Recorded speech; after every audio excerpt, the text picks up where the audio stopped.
checks if everyone is ready to go or if somebody needs an extra moment or two. Regulus, are you ready? You might be muted. Yes. Harmony? I'm ready. Jethris? Here. Judas? Here. And Goel?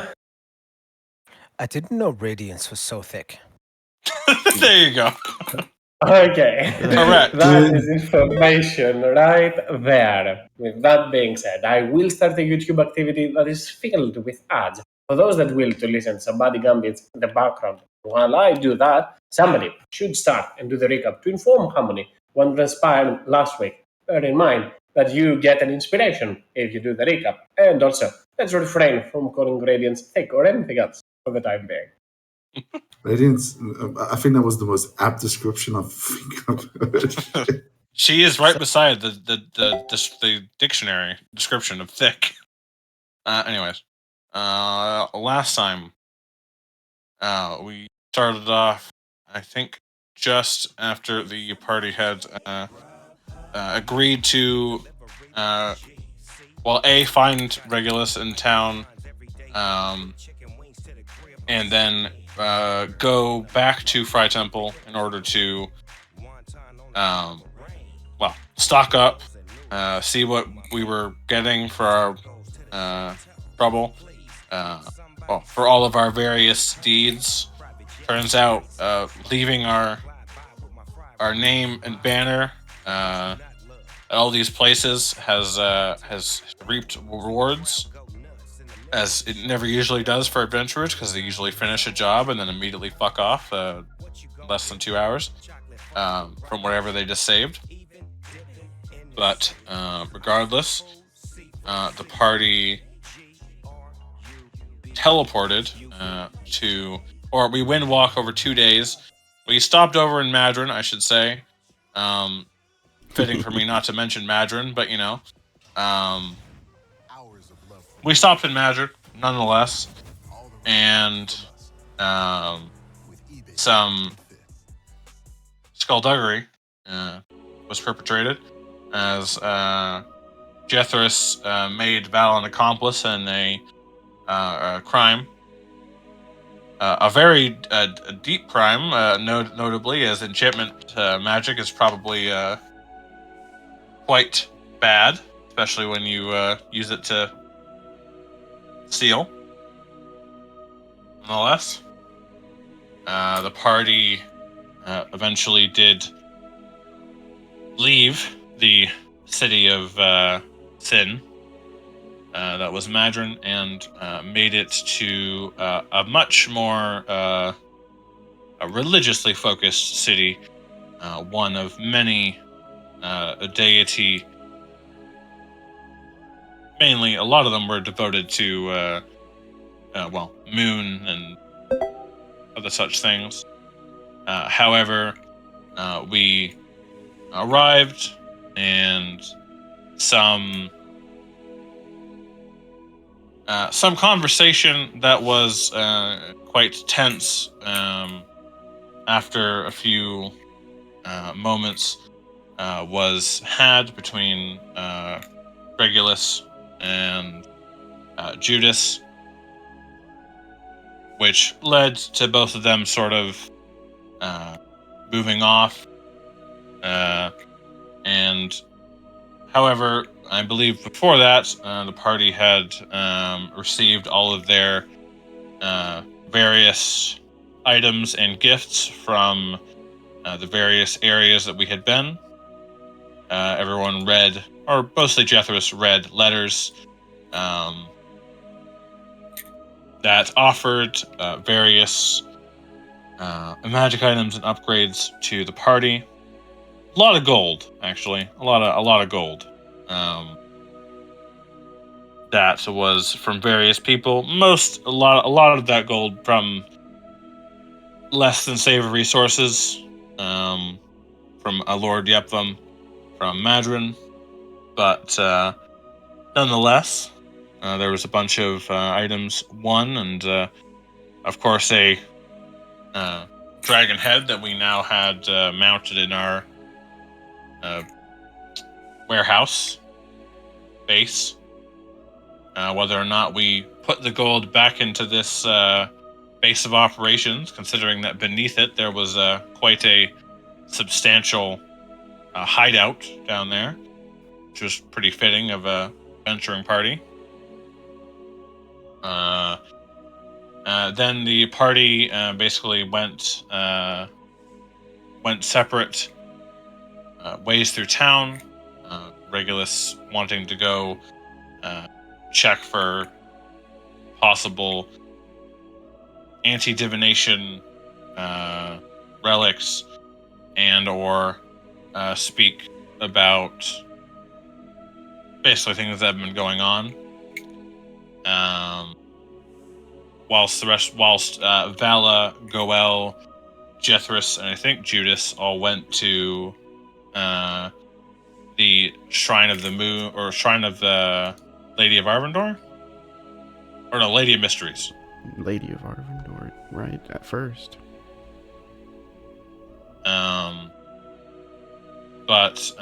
Which was Vala's chosen deity, or the deity that she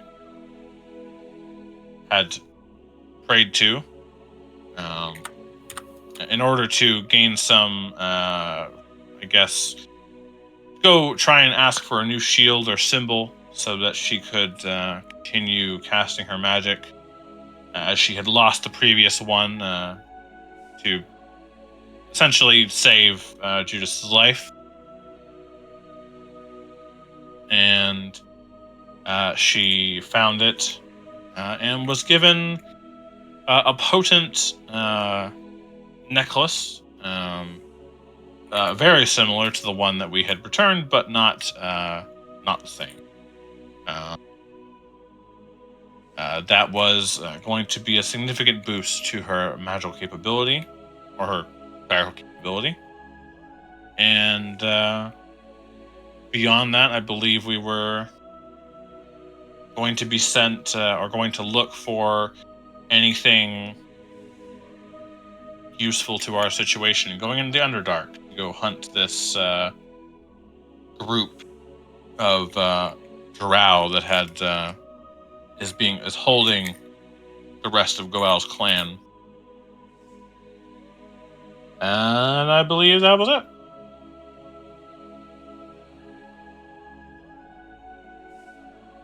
Indeed, this is exactly where we are as the group finished up the business in the temple of the Queen of Avandor, with Jethros and Vala making a long road in order to finish up a conversation. But I'll assume you will finish at some point in the RP channel. No rush for this whatsoever. As you navigate towards the temple of the Dark Dancer. In the meanwhile, as you're venturing in an attempt to get information that will hopefully aid you into the Underdark, how many of you have been left behind? The group did not forget about you, but they knew that you had some reports to finish, and given that you were in the last session, you remain in Falsecliff. After all, the group will be returning towards there. You have technically a number of days, 2 days, if you wanted to be doing something during said time, that is. Like what? Lifting weights. Getting gains. Completing reports or any information that you'd like to scavenge. I'll give you some time to think about it if you want to do something over the last 2 days. Grab materials, grab any sort of equipment. I leave it entirely up to you. I had to grab the materials for contingency. And I had the money for it.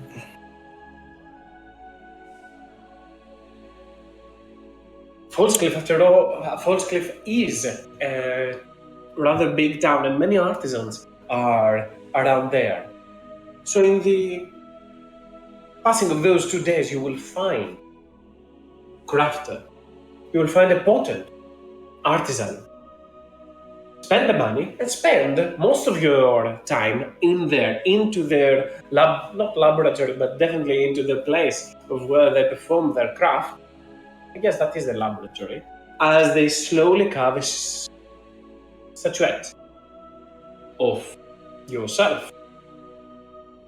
I guess that is definitely more than enough time to spend in such a place to get something. If you are casting contingency and using some sort of spell, do let me know in a whisper, because I'm pretty sure people will not be around to see what you will be doing in regards to that. But surely now you have the magical component that you require for this.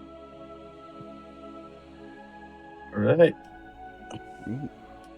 Take your time to come up with what exactly you will be enchanting to, and I will shift back towards the group in Fry Temple and to those that are moving towards the temple of the Dark Dancer at the summit of the mountain where the city of Fry Temple resides. Even the crisp winds carry the gentle notes of music that echo from the temple of the Dark Maiden. A serene and sacred landscape. This temple, testament to the teachings of the Drow deity of love, beauty, and dance. Attuned with nature as they are, and barely bordering around the area of the Moon Maiden, you can see vineyards around the area, and basking and making quite a garden, an intricate place in between the two areas. Laughter can be heard all around, and the majestic movement of the Drow dancers around there surely is an eye-catching spectacle. As you move a little bit closer towards the heart of the temple stands a polished, moving marble altar, encrusted with precious gemstones. At the very top of this stands a blade that you've become more than familiar with, a dancing blade, that is. The incense of exotic herbs fills the area with a floral scent, quite breathtaking, quite intoxicating, and quite the mood elevating kind. Not one that would cause you any hallucination of sort, but certainly has a slight impact to one's mood. As you venture towards there, a drow woman, barely with some clothing, moves close by towards you. White cloth dress that wraps around the body, complementing the silhouette as the woman makes a soft bow towards you and welcomes you into the temple. Val, as a priestess of an elven deity, will exchange a few words in Elvish with the priestess and then turn into common, speaking. This is the orc I just told you of. He looks to find more of the whereabouts of his people. He has reason to believe that they find themselves and reside in the Underdark.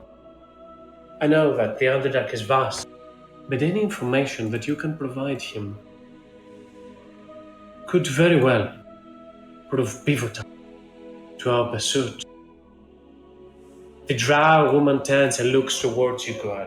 And surely your experience with Drow has never been kind. Yet these ones, even in the past, have always been very polite and positive to help you as much as they can, as helpful as they can be. She turns towards you and speaks. How can I aid you, child of the moon?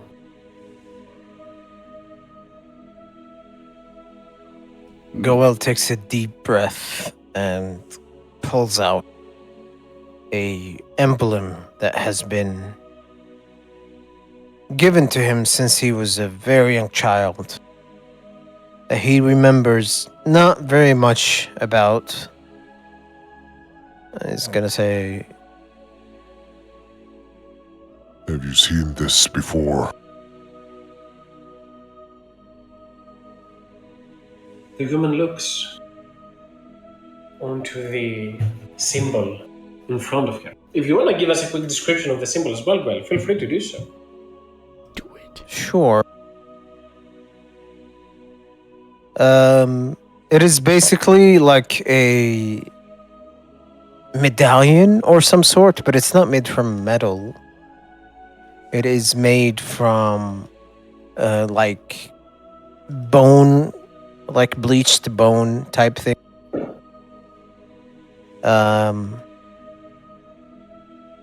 And it resembles the side view of a I forgot, I don't know what they call it, a profile or something, picture of a wolf. Yeah, and it's just like the side face of a wolf. Think of The Witcher from the game, not the show. The emblem of the white wolf. Okay, I'll be thinking from the one from the show, if that's okay. You're obviously kidding. They're all the same. I know. But I just don't like the show. I don't want to equate anything I do with that terrible show. okay. Yeah, basically that, but it's made from bone. She looks towards that. I do not believe I have seen this one. But from the looks of it, she takes a quick moment to examine it. Your tribe seems to have quite a connection to those hunting creatures. I recall another priestess speaking something of that sort. A moment. She takes a quick step to the side. Lady Athena, could you spare a moment?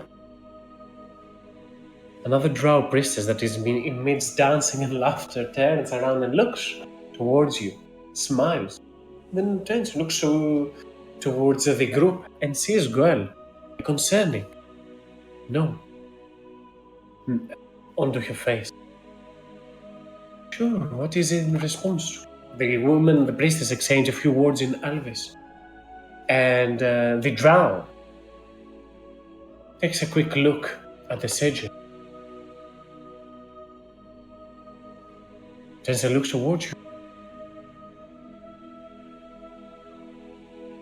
Many years ago I've seen that symbol, but it does not come with pleasant memories. What can you tell me about it?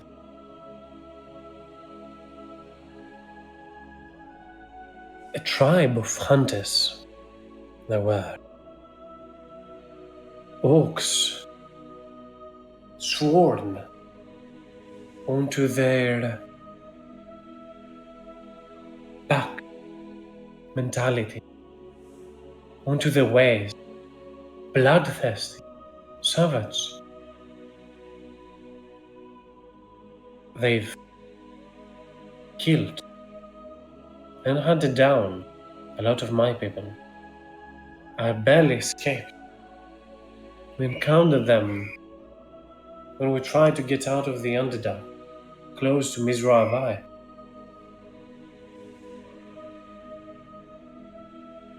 You seem to be content in visiting this temple. In fact, she takes a quick look at the group. I recall hearing about you and your allies. Do you really associate yourself with those people? With that tribe? They are my people. But I have not known them. I was separated from them. I was separated from them in childhood. And I would like to know of their fate. I do not know what they have done to you, or if you have deserved it or not. All I know is they need me. And I can feel it in my soul.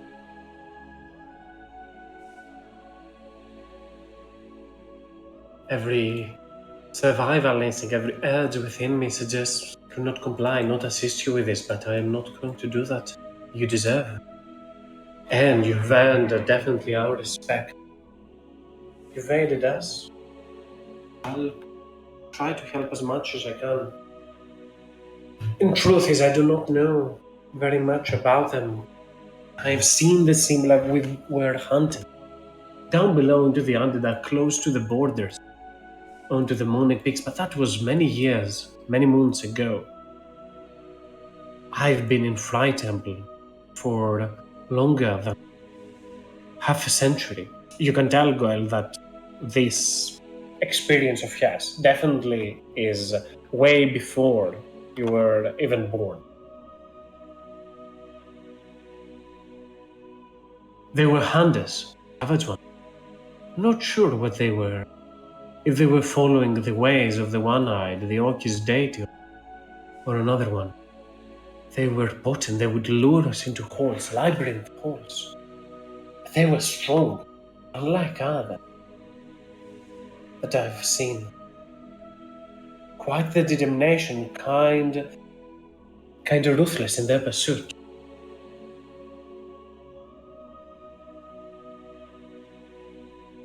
Many of my people were slain by them. They would never, those that found themselves lost into the caverns of the Underdark, surely had a dire fate as your tribe hunt them down. How do you try to convince me that you have been wronged by them while they are enslaved? Enslaved? From who?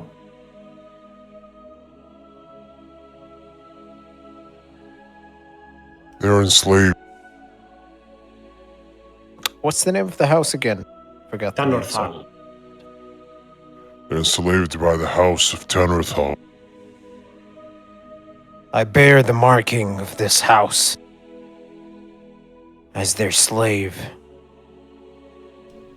I've barely escaped with my life.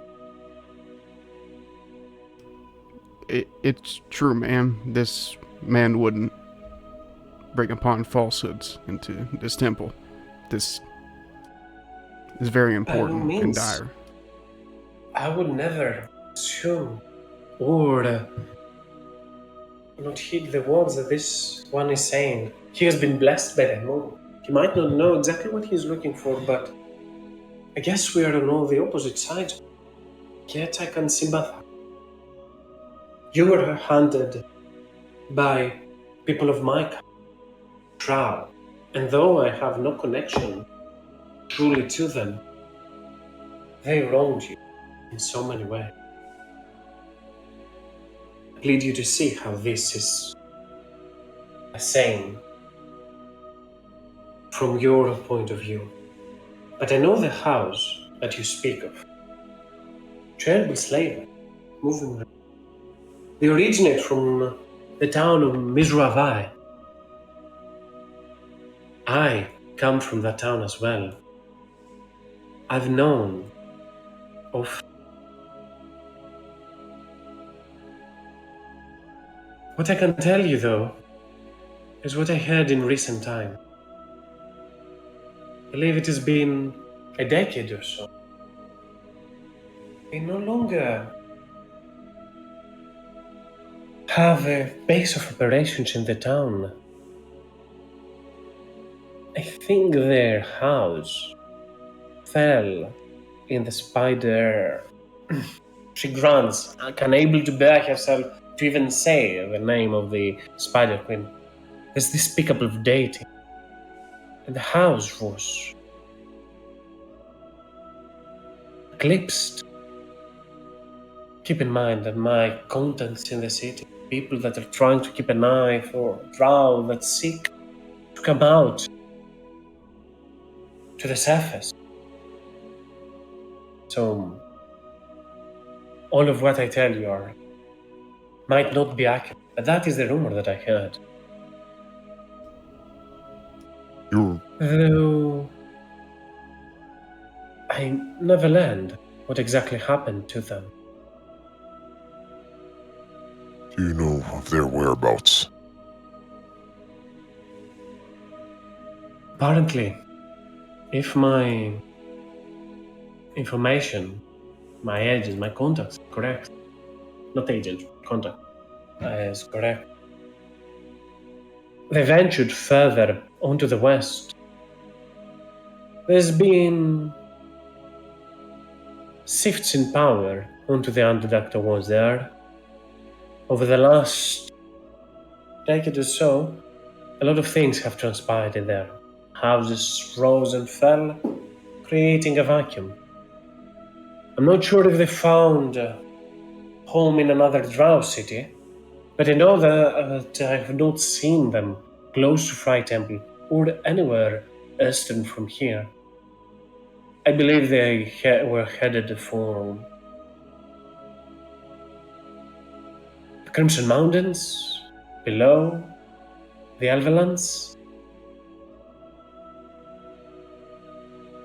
I'm sure you're giving us all the information you can, and we appreciate it. We will go to that area and search around.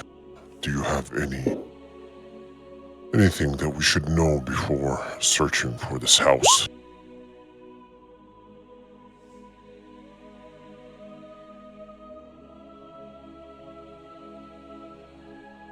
Jethrusi seems to be speaking from experience, and she does not seem to be misguiding or anything as such. Okay. What And she says seems definitely sincere. yeah, then in that case, you'll just back up, go. Yeah, if there's anything you can, if there's any other rumors that might pose a threat, if we went to meet up with them, we'd be more than elated to hear them from you.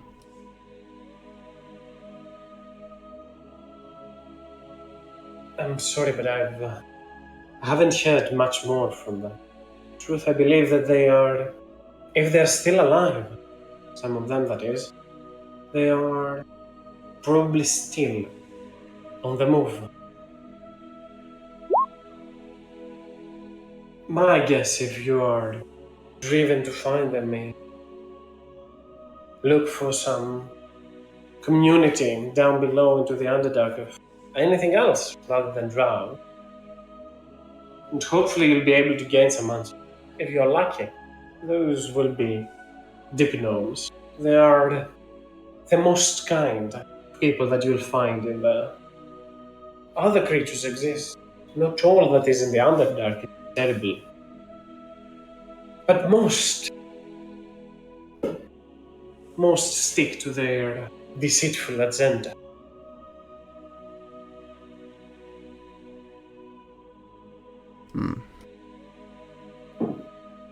Thing to keep in mind.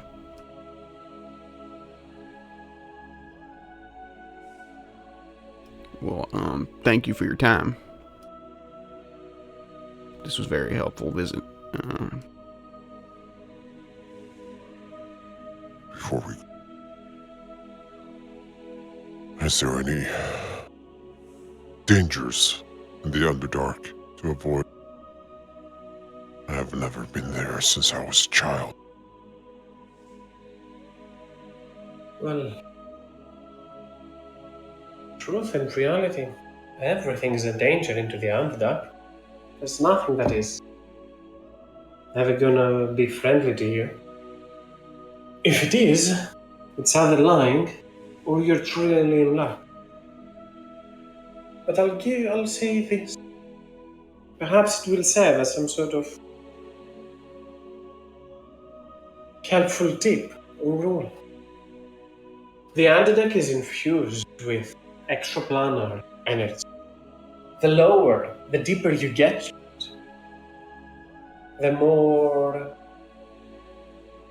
potent and in numbers presence of outsiders is. Because of the way that magic works. Therefore, Melniport, those are not the places that are fair. As a rule of thumb, I guess, the lower you go into the Underdark, the further into the belly of the beast you're moving. the more vile and despicable beings reside at the depth of it. Try to stay as much as you can close to the surface. I guess that would be my main advice.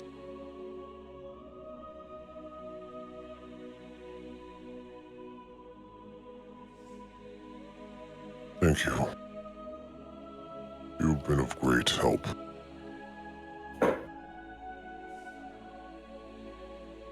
And you just start to walk off. Yeah, you can go back to dancing or whatever. Have a good time. Walks off. Clink, clink, clink, clink, clink, clink. Behind Goel. Bella will stay to say last remarks with the princess for a little bit before she will follow you, right behind you.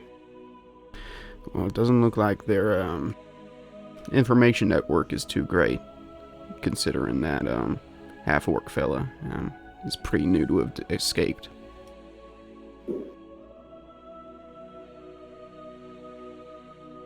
We'll take anything at this point. Yeah. We're gonna make sure your guys are alright. That's what we do. Thank you, Lizard Man. No problem, orc guy.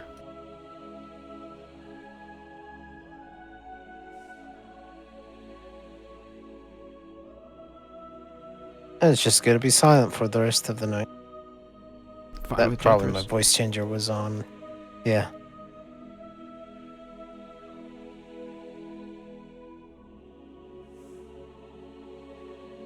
We walk back, and the scene moves on to one of the other characters. Yep. In the meanwhile of this, we already know that Harmony is making a statue for themselves. Regulus, Judas, is there anything else that you'd like to be doing in between while you wait for teleportation back to Falsclear?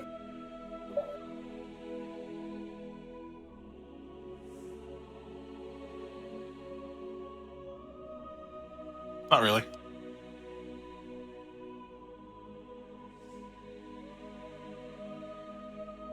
I'll assume for the time being the same stands for Judas, as you have the information, and those cast, as it seems, the whereabouts of the house of Tanathal has gone quite rogue. The only and most recent message is that they were moving somewhere close to the Crimson Mountains.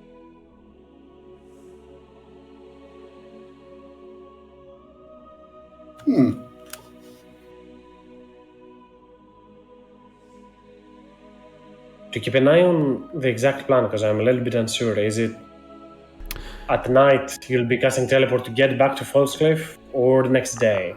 What's the plan in that? Thought what was happening was that we were going to stay, fly back, and then teleport to the entrance to the Underdark. Because the tablet can just teleport us to the Crimson Peak Underdark, is what I'm understanding. But if we teleport... Oh wait! Regulus has... I'm stupid. Never mind. I goofed up. My bad.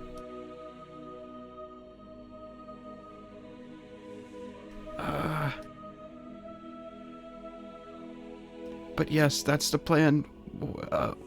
I think we're going to teleport back and then pick up Harmony, then go to the Underdark.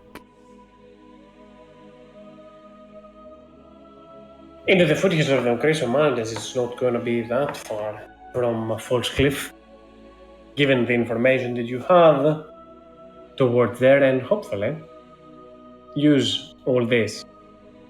Find out more about the whereabouts of the Drow house and the clan of Goel.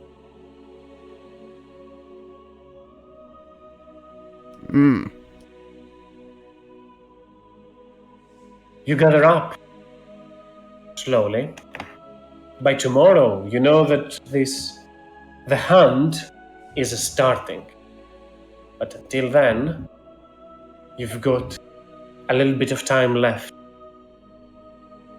With your business finished into the city of Fallscliff, you grab whatever items you can amass and gather from there. Holy waters, reliquaries, materials for spell regents, any kind that seems of potent or interesting. And a little bit later, go ahead, Regular, sorry. I'd like to just I'll do this I guess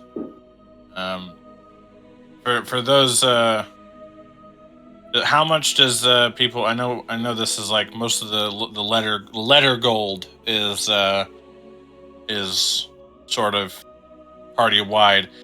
How does anyone want to work out or if see how much they want to turn that into diamond dust?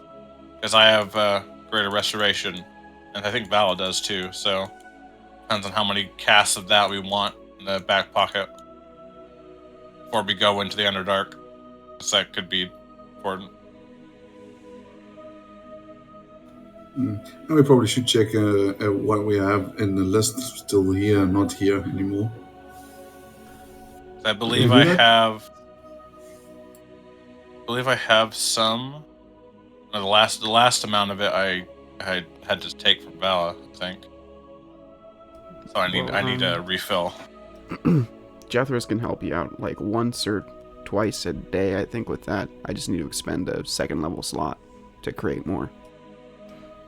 Yeah, but if Yeah, Jethros... that's what I'm saying, is like... Yeah, if Jethros is the one that we need to help, then I need to have backup.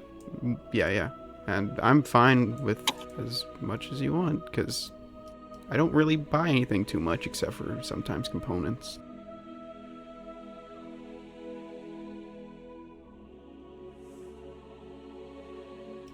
How much do you need for greater? It's 100 gold per cast, so to have one for everyone in the party would be 700 gold, and then any extra if How need much money be. did we just get? Well, we got 5,000 from Shifty Dickhead and Madron. We got 900 from Ostrom. Kaz, did you ever manage to make a total of how much gold we got, or did you? I left it entirely up to your discretion how you want to split this.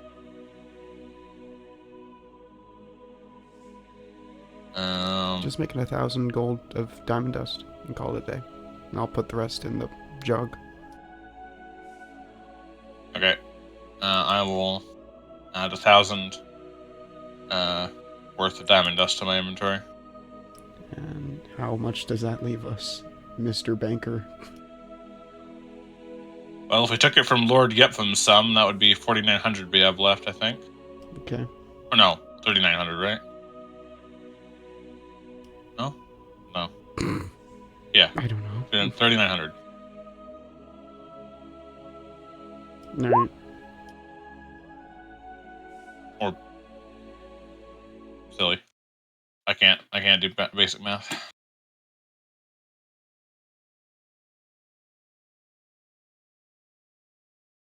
It's in the letters, right? So let's just read them. Yes. 900 and 5,000.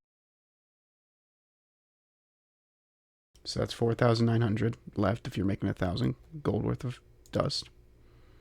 Yeah.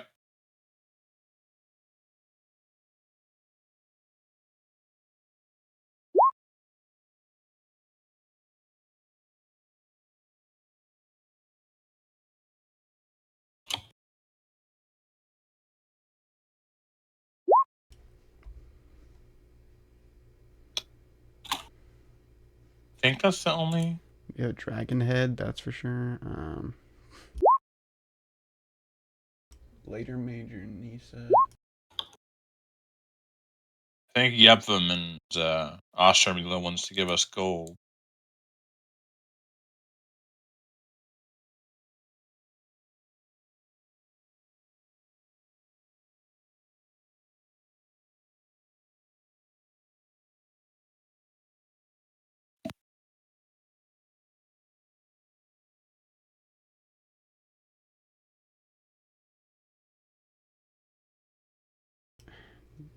I don't even know if I want to buy a healing. Actually,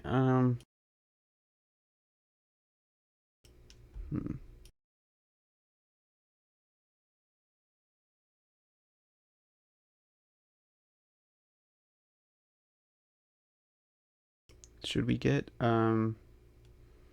like a superior healing potion for if Vala goes down?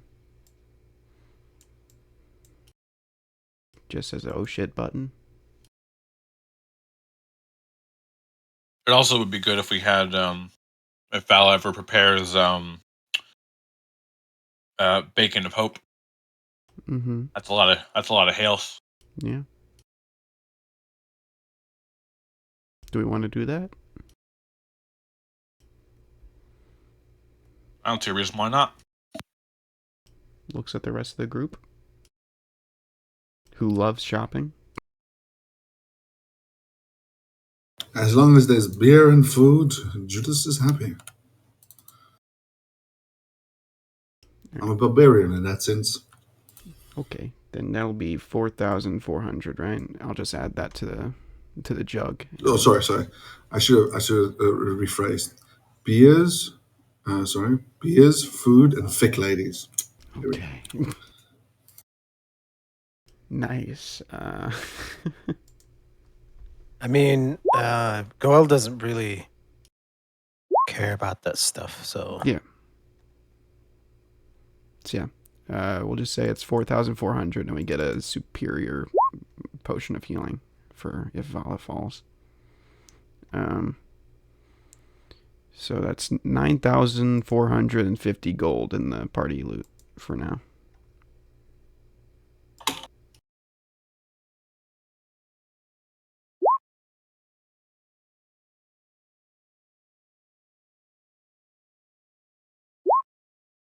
All right, we're good. Don't have to worry about that anymore.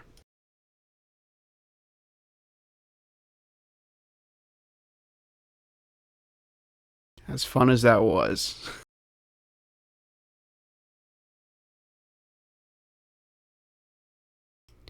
Got your dust, Reg? Yes.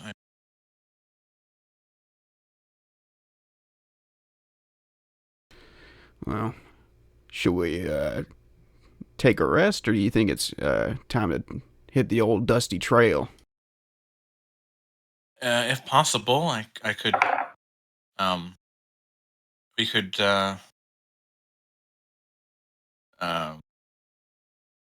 rest and teleport if need be. Or no, I would much rather be teleport than rest if possible.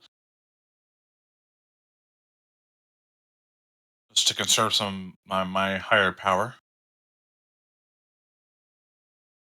So we teleport back to Falls Cliff, rest up, and then leave. I'm Gucci with that. All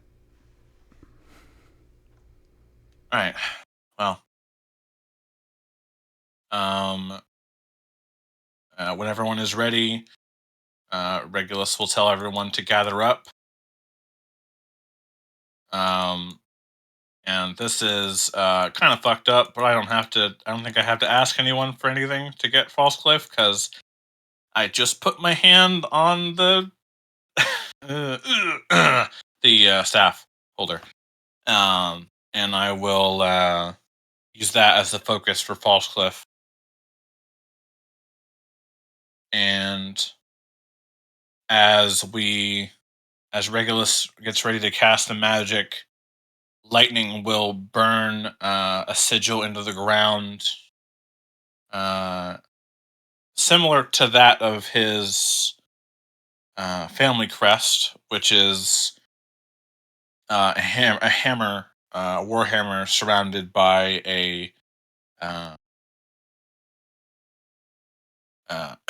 sorry, a Codal. Yeah, Codal. Took me a while to remember the name of that creature. And similar to how the Bifrost works in Thor, just the sky above will open up, and a beam of light, multicolored light, will surround us, and we will immediately teleport to False Cliff. I will also teleport towards the outskirts of town, so that we don't beam of light into the middle of False Cliff. As much as they're in a party right now, I don't know if that's still cool. So we teleport back to False Cliff. I don't think there's a party currently in False Cliff. I think the party has ceased. It was a festival for the new moon a couple of days ago. There's always a party somewhere Many moons in False ago. Cliff.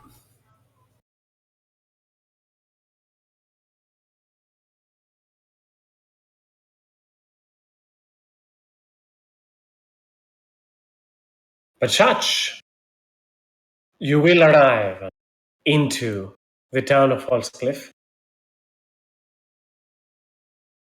Ugh.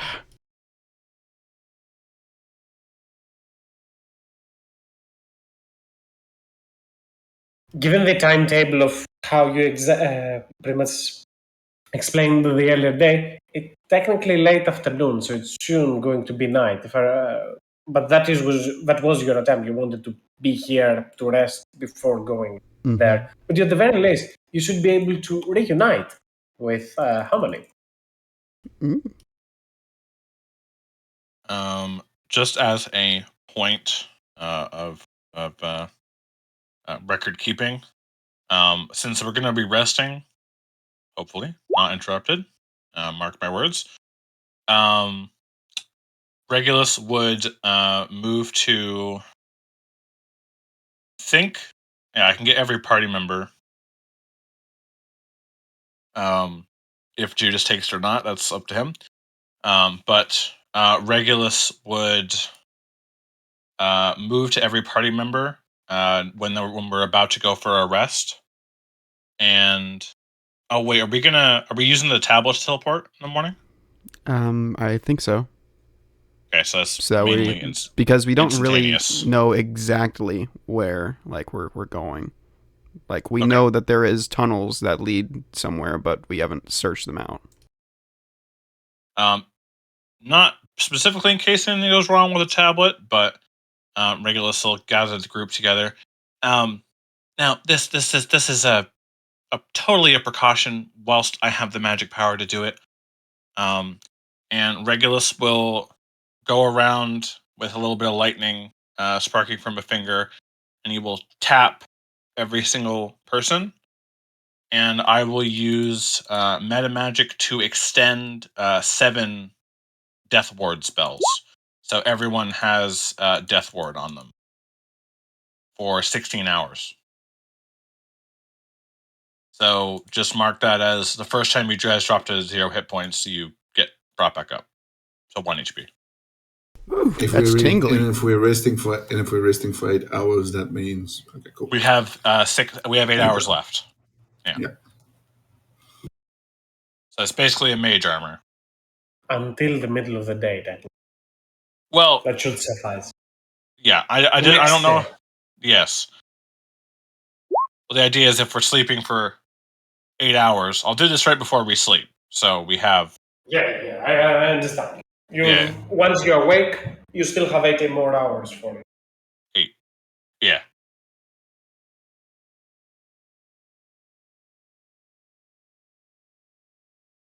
Well, we oughta find our little cop fella. He's right there. Oh, there he is. Just tapped him on the shoulder. Hey, man. My eyesight's not what it used to be. Died a couple times. Maybe we need glasses.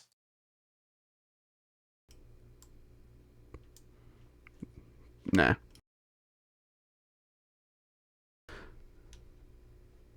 Jethris goes to sleep.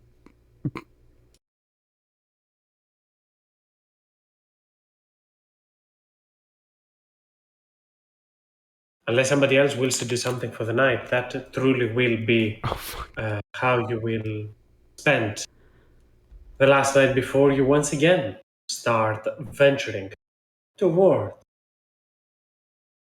the Underdark. Truly, everyone, by the time that you go to bed, each has a different thought. Goel is anxious now. He's heard already a lot of things about his family.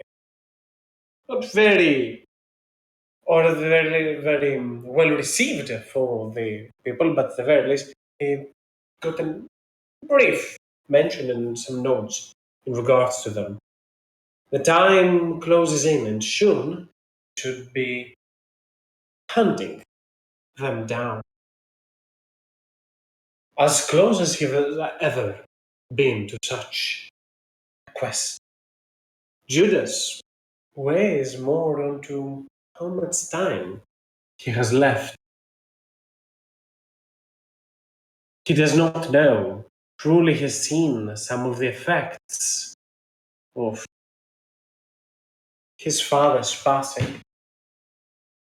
Though he hasn't grown weaker, and booze certainly has kept him company, he is still wondering the time he has left. Jethris, after making plans of his own, crafting certain things, prepares for the upcoming venture, looking back into his urn that is filled with all sorts of interest items. This next venture should prove even more pivotal in the quest to aid Gwen, of course, and find more about those Dwarven clans. Harmony's story continues to expand, venturing with his group. So far, they have managed to apprehend a handful of dangerous spellcasters. Surely his order will be quite satisfied with his progress. Yet down below to the Underdark, even he does not know exactly what he'll be finding, with a little bit of a guilty consciousness for what transpired over to Judas. He has will to lay aid and lend his aid to the group's disposal. And surely other thoughts would go over to Regulus's head, given that all of the information he got about the whereabouts of the group, how they feel about him going away in an attempt to protect them. Yet, he aspires to make amends. He does not understand their point of view, but he truly wills to aid and such bestows protectful magic to each and every one of them. Vala also is in her own way lost a little bit in her thoughts, still grueling from a never-ending hangover over a couple of days. But alas, you will manage to gain the benefits of the long rest, that is, by the earliest time of the day, you all wake up, ready to venture forth.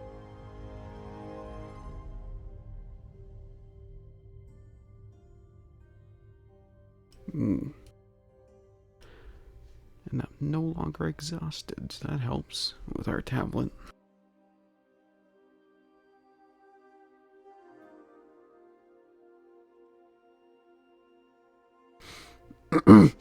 Alright, everyone ready to go? Rubs hands together. Vala will use a little bit of her magic to cast guidance on you. I recall you need any aid that you can get for this, right?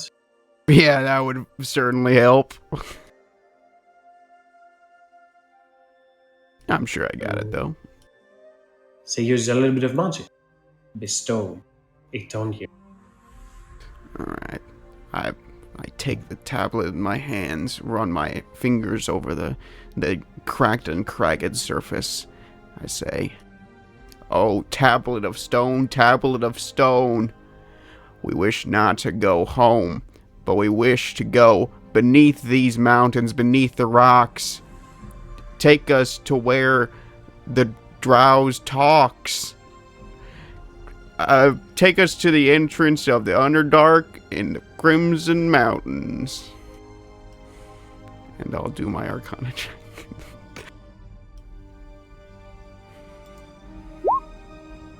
For 28 plus, let's see.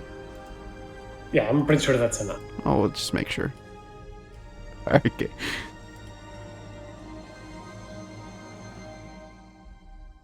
The tablet starts to warp, glowing with energy. A sulphurous smell bursts from there. And slowly, one after the other, starts to suck and absorb you in it. Regulus, Goel, Judas, Jethro, Snoso, Hammon, Ivana, all of you start to glow and merge with the tablet. The fiery sensation, burning and scorching, fuels through you. And in a burst of an explosion, you will reappear.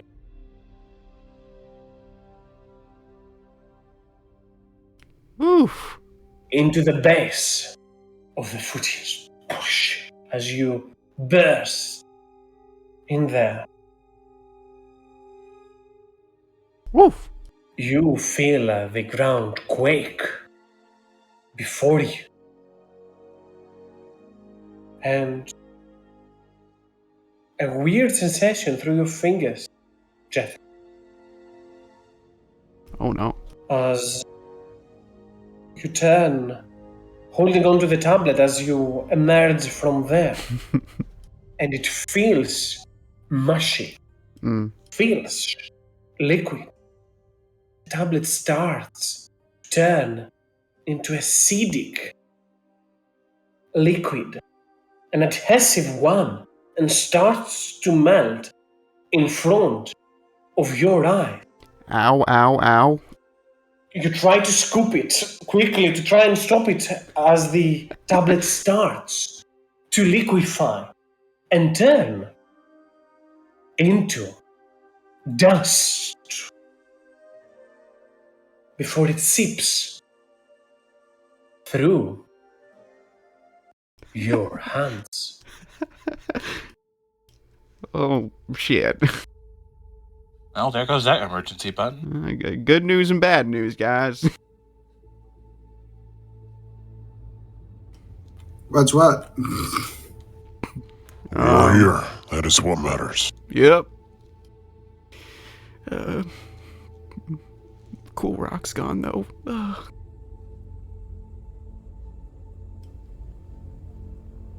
You stand for a moment, scratch the back of your head, and in an instant, a roaring tremor starts surrounding you. And from the circle that encompasses Jethro's around, you see a rift starting to expand backwards, splitting the earth as it burrows beneath. The rift splits into two directions. One towards the south, one towards east. Do I see anything with my eagle eyes? Make me a perception check, girl.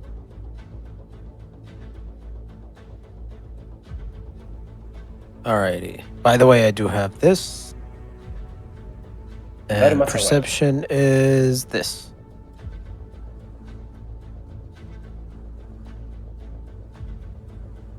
You see, as this faint rift, this faint schism onto the ground, goes on for as far as your eyes can see, though dims in the process as if it is buried underneath. You're not entirely certain what could have done this. This truly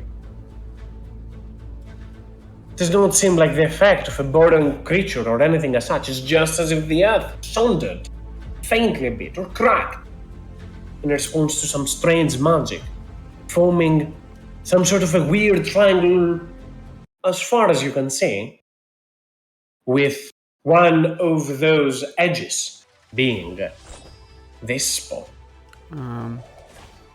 Being a self-proclaimed geomancer, could I try and decipher what might have created such a magical effect? If this is connected to the History tablet? check. Sure. Make my history check, Jack. No. Okay, I will. History. Right here. Woof. I'll use my inspiration. We already used the tablet, so... that's better. Though you do not recognize the exact nature of this effect, you've always kept into your mind, at the back of your mind, that this tablet could very well enough be somewhat cursed or contain some vile magic. After all, the way that you found it, the way that you merged it and formed it, surely did not seem like the general magic item enchanting ways. One thing that always lurks and aches in the back of your head when it comes to cursing, as creatures of the Fae, and more so hags, tend to say, all bad things come in three. This is the third time that you've used that tablet. Cannot be a coincidence. Well, I think I broke the rock with the tablet. Let's get going.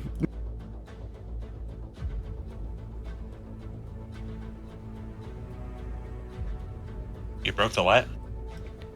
It looks like, the sort of demonic origin of this tablet has altered this rock and created some sort of rift that will definitely be evil. Rule of 3 and all that.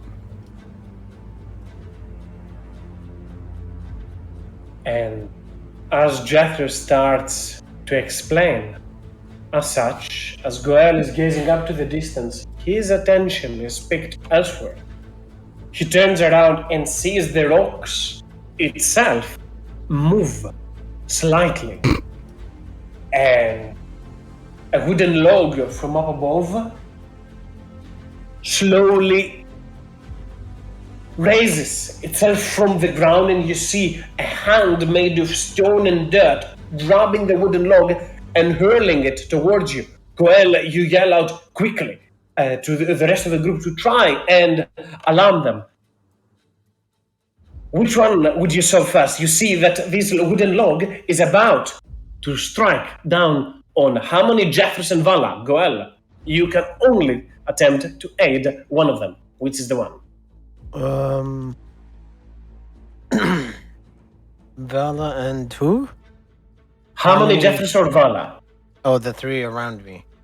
Yes. Shit, I guess Jethros, because he's the scrawniest. I appreciate that. The potent as you are and not surprised by this, you just throw Jethros a little bit to the side as the wooden log slams onto the ground. Harmony, I need you to make me a dexterity saving throw. Jethros, you are hurled to the side. How dexterous is Jethros? Before I do, how dexterous is Jethros? Not very. You're way more. I feel like the answer is going to be very... Did you say dexterity saving throw? Yes. Whatever. Just because you're right doesn't mean you're right. More than fine. Sadly, Vala gets pinned under the log as it drops on her, and I would like initiatives. You're about to see what's happening. Okay. I would have twinned a gift of alacrity to myself and Jethros. Jethros is getting everything today. I'm just a good boy. What can I say? Well, also I was literally thrown under the log for Jethros. I'm the battlefield controller. Get used to it. All right. That's a D8. Whoa. Okay. I think I'm going first. Yo, no, okay, no bullshit. He's possessed. He's not 24. dexterous. Everything is going great for Jethros. Yeah, right. Everything's turning up Jethros today. Except for that stone fucking tablet. God damn. This is recompense. I would have much preferred if Yep, you had now we're used it to back. fight them. Way funnier in there, but still, works in here as Oh well. man, that would suck. For many reasons, but yeah.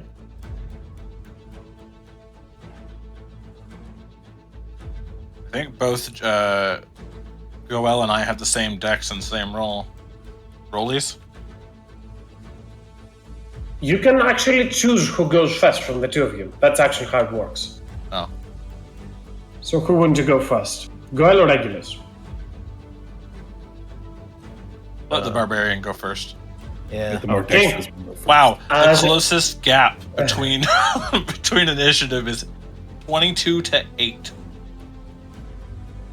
And at this point is where you see where that stone came from. Holy shit. As merged into the mountain.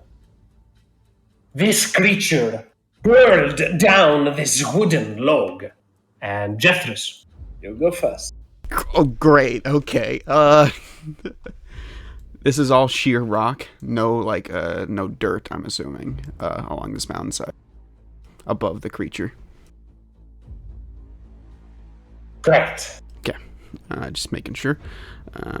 Let us do a little bit of a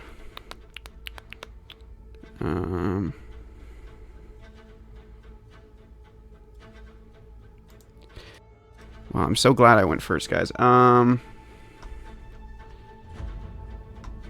I gotta learn to use this fucking harp. God damn it. Lute, whatever. Oh no. Where'd it go? Oh, guys. I'm doing bad. There it is, liar.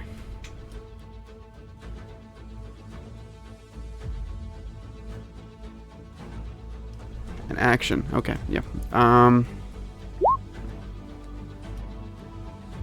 Can fabricate use stone? You can see, I'll give you a little bit of extra time to think, Jethros, as you see these massive, huge, hulking creatures with, indeed, 3 arms. And though bipedal as they are, the extra arm seems to grow straight out of the chest. Large, curved tusks on either side of their wide mouth, and relatively small eyes and nose, facial characteristics onto their head. One ear way bigger than the other, morphed and weird in their form. Okay. I will take It out. truly is an extra arm. But yeah, go ahead, Jethros. I will take out the lute of Voldruni. The liar. I will always never remember the name, so I will just call it Voldruni in appreciation. And I will cast Fabricate. And as an action, It takes 10. Does it? Do it with as an action? with the liar. That's what it says, right? I'm not going crazy. Yes. No, yeah. It says So, you can play the liar as an action to cast that spell. Yeah. So targeting the wall behind the creature, I'd like to make, sort of, those French buildings with buttresses? I'd like to make that trying to, sort of surround the creature and, buckle it to the wall. Is that possible, or is that a silly thing to do? Trying to recall how this called. Anyway, those World War II bunkers, you mean, right? Yeah, sort of. I'm just trying to, make, a seatbelt connected to the wall, basically. Okay, kind of just like a full-on line of stone that just wraps around them and limits their movement. Huh? Yeah, beautiful and intricate. Looks like marble. I don't know.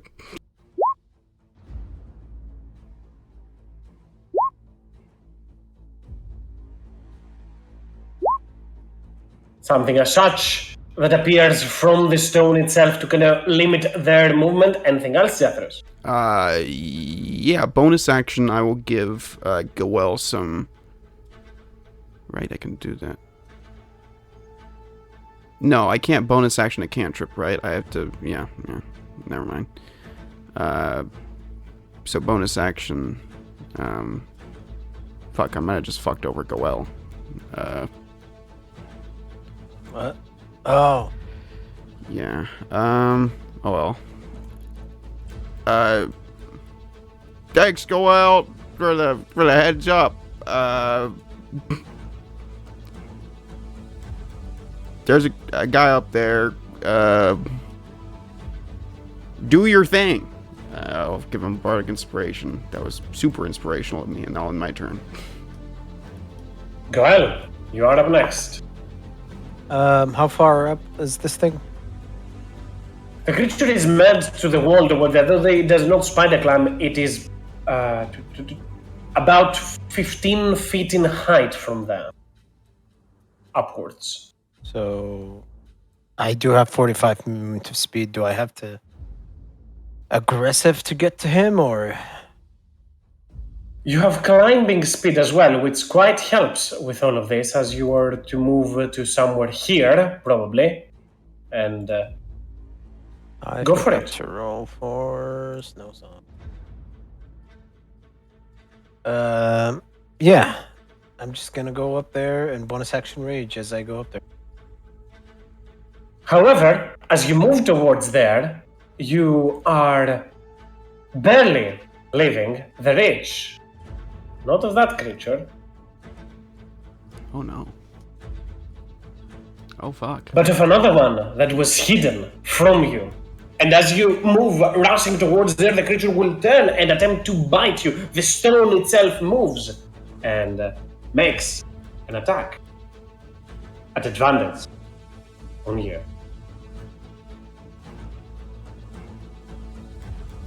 Oh, Yeeshams, I'll use Alright. my reaction to try and silvery barbs that, because these guys look big. I'll say, A little bit of a weird question, Jethros. Do you need to see the attacker? Because technically they were hidden as they yeah, made the attack. If I you do, need to so see never them- mind. Sadly, it will not work in this occasion then, as Oh the shit, watch creature will, out! the moment that Goel moves towards them, turn and bite at them. And Goel, you take 36, which is 18 points of damage for you. And I need you to make me a opposing saving throw, a constitution saving throw. DC 17. Alright.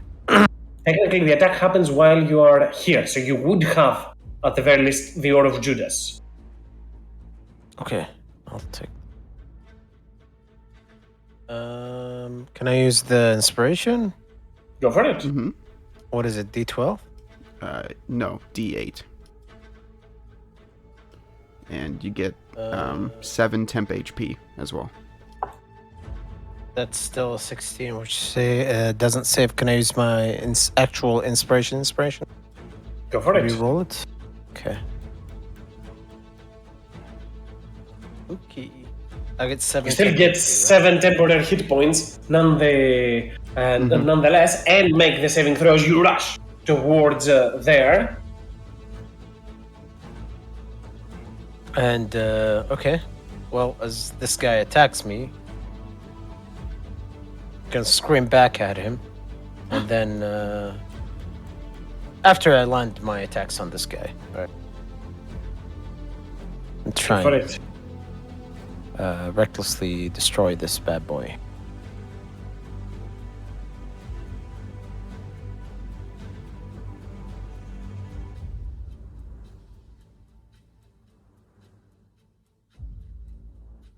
Do they hit? 23 and 22, both of those will hit.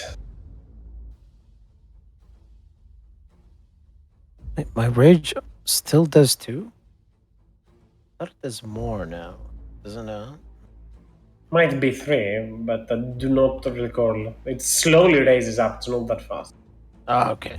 Level 6. Still 2? Still 2, yes. At level 9, it goes to 3. Okay. So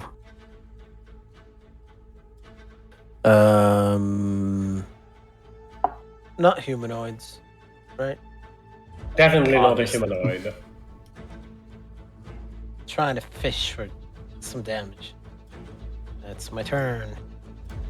You turn towards the creature and maul your Warhammer again and again against it as regulars. You are up next.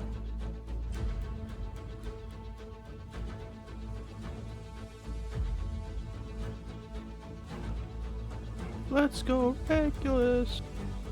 I look up towards them and I see these are giants.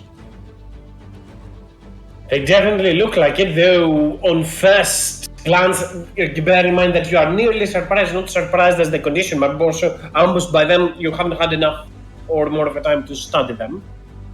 But they do look gigantic. Regulus will say out in giant. Are you sure you guys we can't just talk this out? We're just trying to go through this entrance here. I'm not trying to get in your way.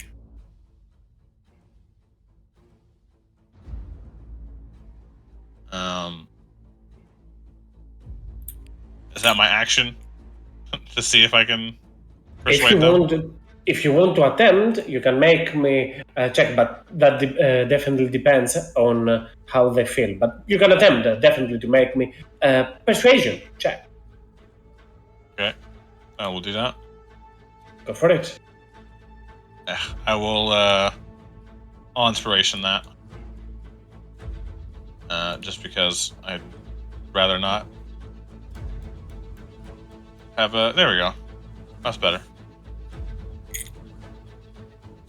Regulars, you turn and speak aloud your mind, trying to seize those creatures from attacking you. You do not know much about them, those creatures, or at the very least on the mere sight of them, and you try to appease or more so turn the situation to a less violent one. The creature that is getting attacked by Goel is preparing to break through its restraints and start slamming at Goel, whilst the other one just attacks Goel and turns to look at everybody else. You hear a voice right behind you, Regulus, as you do so.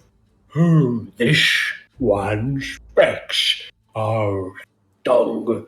And you turn slowly in there, and you will notice that one more of those creatures is merged with the stone, as it looks a little bit confused by your doing. And in doing so, the last one that seems to be hiding will also appear on the spot. Point towards Jethus. But this one has shiny. All of this is in giant, no other tongue. That is, that's a good point. Nope. You don't want this shiny. I agree with him. You don't want this shiny. It's kind of spicy. I guess that didn't do much other than confuse them. Reveal the presence, consider you a possible ally, and definitely notified you of their next target. I would say that is a good, pretty much persuasion in there. Regulus will look back towards Jethus and say, I did the best I could. It might still throw rocks at you.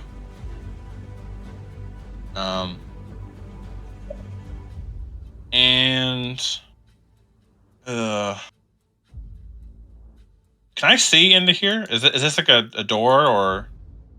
Indeed, what appears to be a bunker of sorts, building a fort, an entrance into the mountain. Dwarven statues stand onto the entrance. Okay. Haven't had much time to look around so Yeah. far. Everything is happening very, very fast, sadly. So what I'm gonna do is, sorry for taking too long. I'm gonna use my bonus action and 2 sorcery points, and I'm gonna say, I can watch this. I can just make it disappear, and I slap Judas on the back, and I cast Voltaic Shunt, and intend to send him into the inside of this door over here. You mean on the top of the bunker or straight towards the door? Into the door, like the door is not open. Oh, If okay. Yeah. That's what I was asking. Judas sorry. flies like a cartoon and hits that door. Going, Well, no, I was saying Jethris. Sending Jethris at it. Well, Jeffers, okay, lizard smash. Oh, see ya. Yeah. Well, hopefully they don't have peripheral vision and see him over there. But either way, that was my bonus action, and that's my turn. Just to keep an eye on, Jethros is at the top or at the bottom of this structure? Like on the bunker above on this balcony or down below by the gate to try and obscure him in some sort of way? I'm trying to obscure him, and I would assume that if I put him on top of the bunker, they would just like kind of look over it. So I guess at make least me a if he's- sleight of hand check. Sleight You of can hand. use your charisma for that. Technically, you're attempting to hide Jethro. Let's see if you Okay. can hide. Let's play hide Sleight of Jethro. hand, just with +4.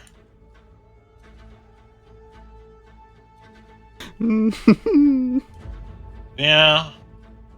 You Yeah. use a little bit of your magic and try to misguide them as you move your arms around. They look left and right, where it go. There! One of them will point. Sadly, that does not be the passive test. Oh wait, no, it's a perception. Hiya.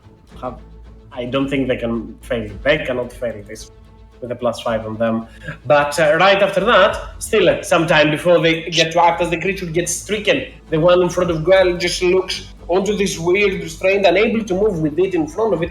The creature will attempt to first break this part of stone. Stone has an AC of 17, and I will assume at the very least that it is resilient and medium. So each of those structures has about 48 to 5d10. The middle one is 5d10 hit points. Roll me 5d10, Jethros. Sure. But as I see this happening, I'd like to play the liar and use the reaction to make it immune to the damage.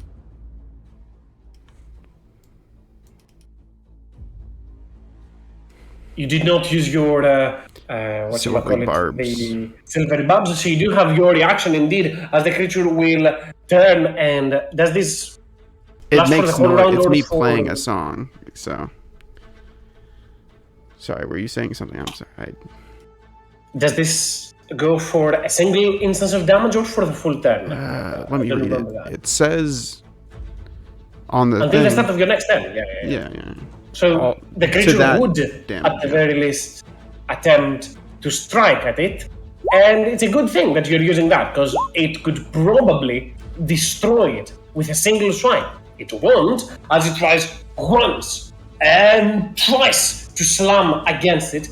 But this piece of object seems to be resilient enough. And though I know that it did take damage and Goel is within range, it will, however, somewhat restrained from that as it is. Advantage because it's attacking reckless, disadvantage because of the weird way that is. The creature would attempt to kind of just duck down and bite at Goel. So at normal, an attack on Goel. It's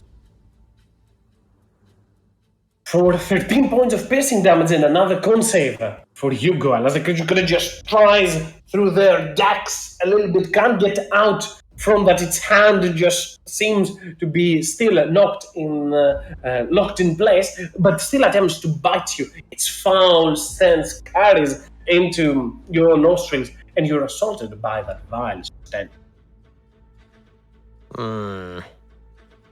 Any inspos? I use mine. As onto the other side, the creature from there will take a jump straight towards both Judas and Snowsong, and I need both Snowsong and Judas to make me dexterity saving throw. The thing that that takes Snowsong awesome. got.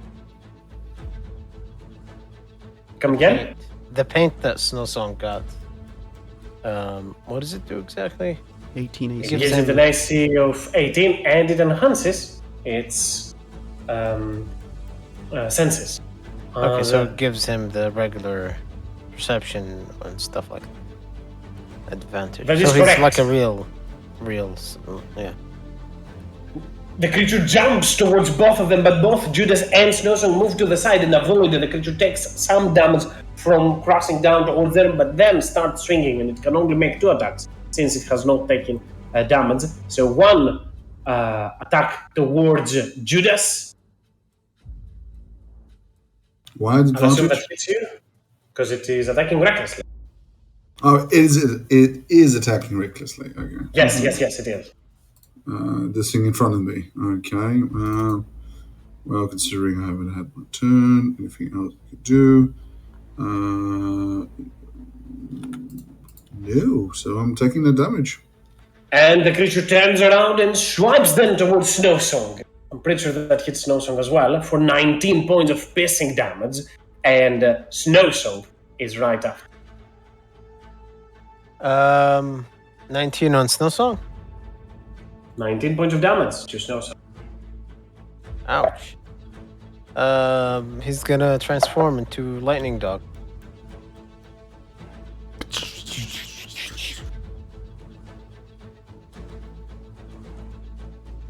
Crackle, crackle.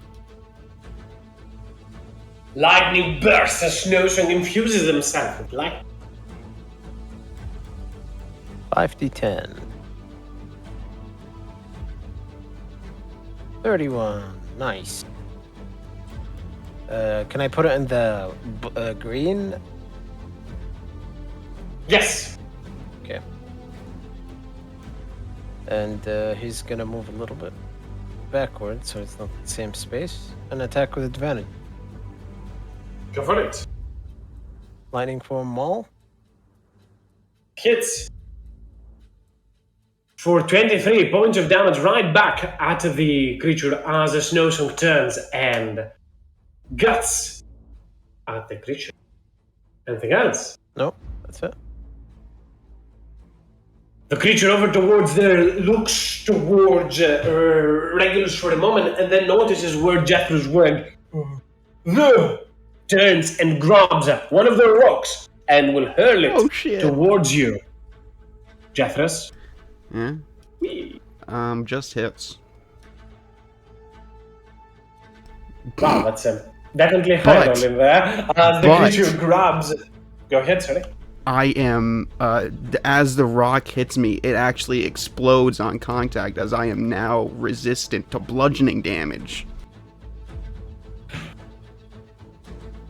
The rock bursts onto Jethros as the creature turns and looks towards there and starts moving towards them.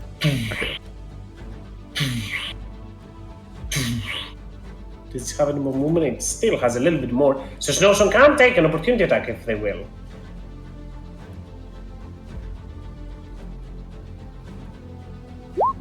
And though the attack will not hit as the creature starts to approach towards Jethros, Harmony, you are up next. Well, fuck, there's a lot of these guys. It's like what's the expression? Fuck. I forget how they. Yeah, right. Yeah, that's what I'll just go with that. I'm gonna. Excuse me, blade sick. A bit of indigestion. All right. I'm gonna blade song as my bonus action, and then I'm going to. What exactly are these things? Was it? Do we know, or because I ain't never heard of no 3-armed creature? No, we haven't even had a chance to identify them yet. Basically, first round combat, they have mushed us, and we're still sorting that out. Oh, I speak giant, so I would have knew what the hell they said. Why do I speak giant? That's dumb language. They seemed, as I said earlier on, they seem to be interested in the shining ones that Jethros has on them. Nonetheless, so far, they seem also a little bit caught off guard by all that transpired in here. They look massive, those hulking creatures, but this is your first turn to respond to this chaotic brawl that just evoked. I actually want to take the rapier out. Mm. Or I'm gonna say in giant. Okay, somebody spoke to them giant already, didn't they? Yeah. Yeah, and almost he didn't want to back down. And my charisma's terrible, so yeah, they're not gonna listen to me. All right, so I'm just gonna attack. Are they like 3-armed trolls? Let's use fire. No, that's if they look like trolls, is a good guess to use fire. Yeah. Mm-hmm. All right, I'm gonna use the rapier first because it just does better. All right, I'm gonna do a booming blade. I should get green flame blade. I'm gonna do booming blade at this guy in front of me. No, actually, yes, at him. Let's take them down together, guys. If I can find my. Oh, here it is. 12. That doesn't hit. You do have 18. advantage in the attack against Oh, okay. them. Because the creatures attack recklessly. This one, 18, will hit. All right, and sneak attack because I have allies close by, plus the booming blade damage. Sneak attack kind of rolls. No resistance whatsoever, though the skin does seem a little bit hard to pierce. You do notice their body is somewhat hard than stone. I guess I will try the magical weapon now. Short sword, 18.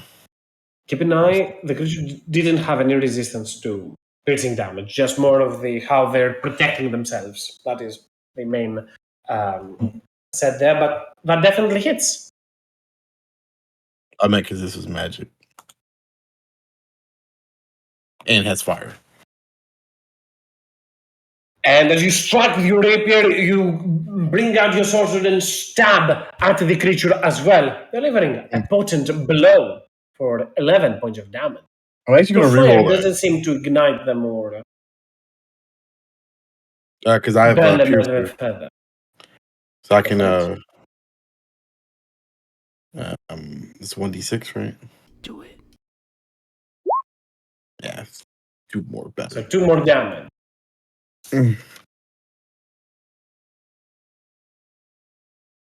All right, cool. All right, and with that, I will end my turn. I already used my bonus action. Judas, you are up next. Judas is not impressed by this. He kind of squints, sighs, and a almost cold rage takes him as he starts slashing down upon this. So bonus action rage. This guy attacked recklessly, so I should have advantage. Correct. Taking out the bloody, bloodshed blade of his father. He touches the side, letting some of his blood drip on the blade before he basically twirls around and brings down the blade.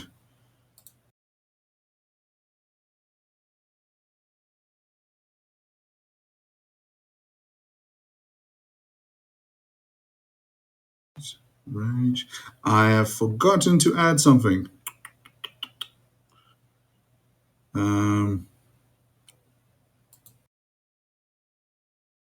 Crap, what is it? It's the 1d6 or 1d8? Which one? Zealot, level 3. It is 1d6 plus half your barbarian level.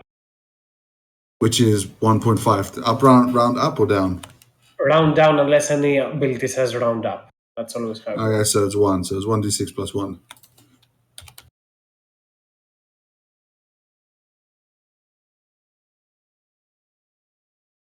You might have forgot to put a slash at the start, but yeah, that's for And an that's also- additional 6 points of damage. Radiant damage. Mm-hmm.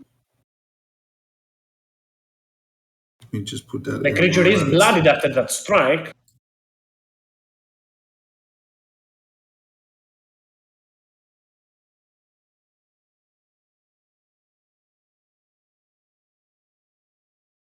Anything else, Judas? Any other attack? I'll assume a second one. Yes, sorry, I was just doing the zealot thing. There we go. Yeah, I'll attack again.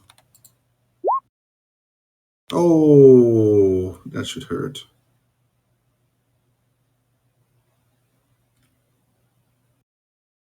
A quick mention that the Zealot Barbarian thing does not go twice per turn. It only acts once per turn.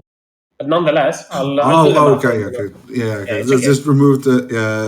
Yeah, when no, we no, no. say- I took the calculations. Don't worry. Done the calculations. -4. Yeah. Oh, it didn't. Interesting. It didn't crit. The Zealot thing didn't crit itself. Huh, interesting. Anyway, yeah, cool. For another 32 points of damage as you turn with your blade slash and gut the creature twice. As right after that, the attack from over. Sorry, sorry. It was like it took so long to get to my turn, and when I was trying to go to, it was like and then on first level smite. Add a 4d8 then.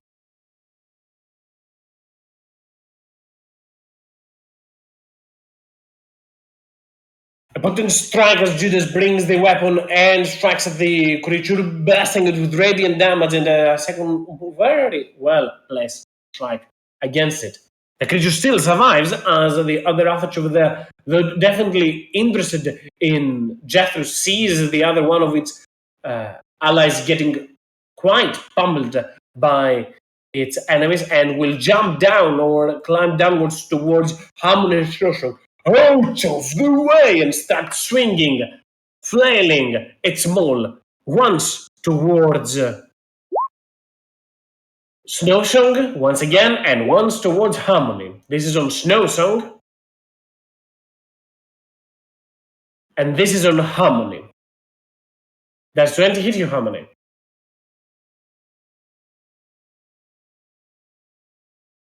I do not think that hits them. I see 21, so it does not, as the creature shrinks and flails with its weapon, but fails to land a strike. As Jeffers, you are up next. Okay. You're with your back against the wall. What do you do? Stand up. And for some reason, I can't use my measuring tool anymore. Oh well. I hate this new UI. But thank you. So what I would like to do is, can I make these guys here in a 40-foot cube? All three of them? You should be able to do so. Oh. I can get that guy too? Or like, what are you doing with that? I think all four of them. Oh, sure. All right. As long as, yeah. If that's the case, then I'd like to do that. I'll say. As I get the shit, like, punted out of me with a big old boulder, I say, alright, y'all need to slow your fucking roll. Chill out. And I'll cast slow on them. And I will do it. With a pack slot. From top to bottom, left to right. 1, 2, 3, 4. Okay. Sadly, only one of them gets afflicted by that, as it is the one that is already encased in this great fabricated wall is also now slowed. That's cool. Well, am I inside or am I on top here? I'm confused. You're below, at the door. I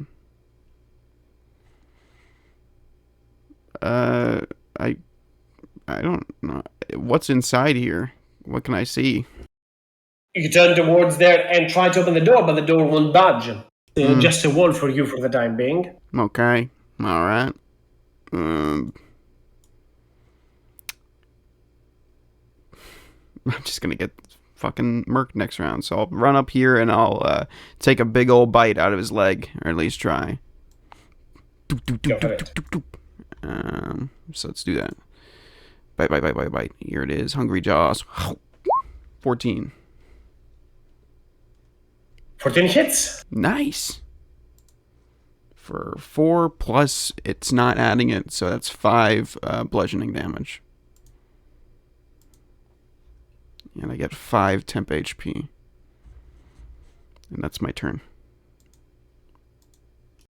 As Jeffries uses his magic, manages to at the very least slow one of those creatures down, and Goel, you are up next.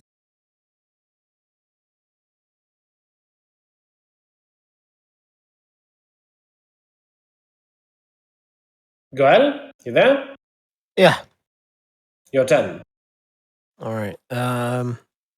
Remind me what poison does.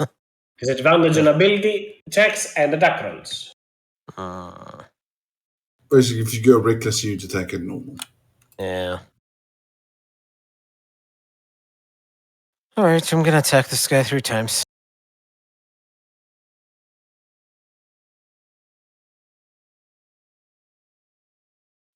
Sorry, I forgot I refreshed because my page was... There you go.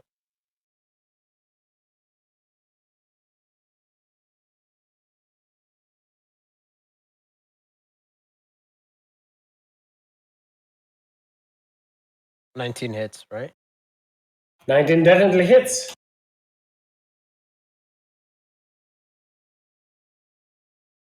As Goel turns towards the creature, already as it is with this sort of belt in it, or more so this wall that seems to be blocking its way and its path towards you, Goel, you turn and slam your hammers, starting to break down its kneecaps. Anything else, Goel? The creature does not have a reaction because it is slowed as well.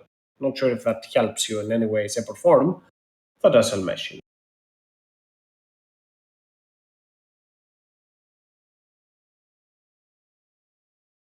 Anything else, Goel? No, that's it. At the end of your turn, you can repeat the saving throw against the poison condition, the DC 17, and Regulus. You are up next. Seeing that they completely ignored Regulus's request not to throw a rock at Jethris, Regulus will say, "I said he was spicy," and he would look to the area around, seeing that fireball and wall of fire. Probably not the best course of action with how many allies are intertangled in between these giants. And I will raise up my one finger to the sky, and I will cast Summon Celestial as my magic summons the usual pair.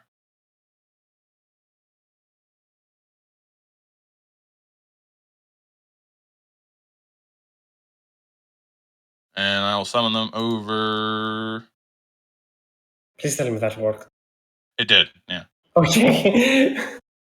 I'll It's summon them just over loading here. for me.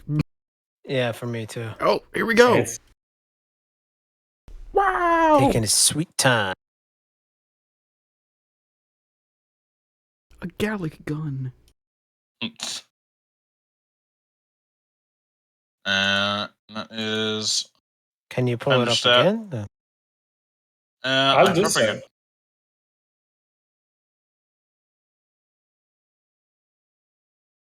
There we go.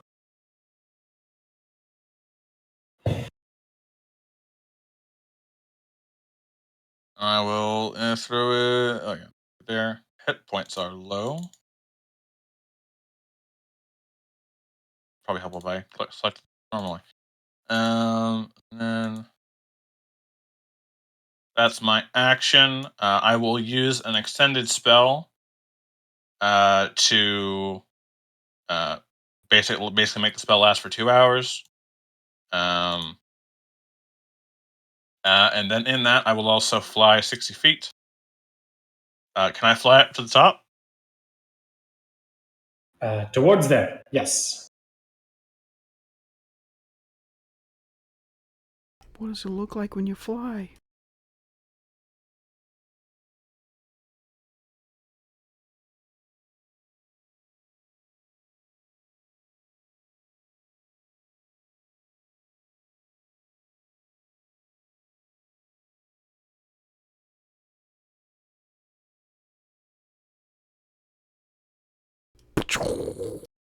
Showcasing all of our assets today, as Regulus spawns wings from his back to grant him a boon of flight, even so momentarily as he will get all the way up onto the banker's top.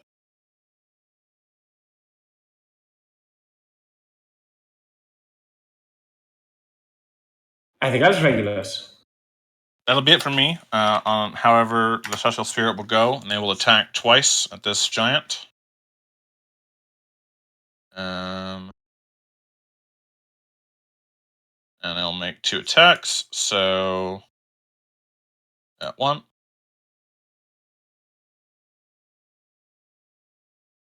$26 will definitely hit. The 2 temporary hit points will go to themselves. So I'll just add it to their full temp. Oh, that was 42 added. All right, onto that. It's 42. And then I will make a second attack. Ooh. 13 sadly will not be enough. The creature did not recklessly attack. It just hurled the rock towards Jethros as the spirit of the father will turn and slam its hammer onto the creature. But as the glaive of the mother swings as well, the EoFH will use one of its hands to take hold of the weapon, even so momentarily. Lightning bursts from the place to allow the spirit to be able to fight once again, uninhibited. Anything else, Regulus? That's it. The creature that stands next towards you, Goel, unable to escape this prison of sorts, will once again attempt to break it. Are you using your reaction, Jethros, once again?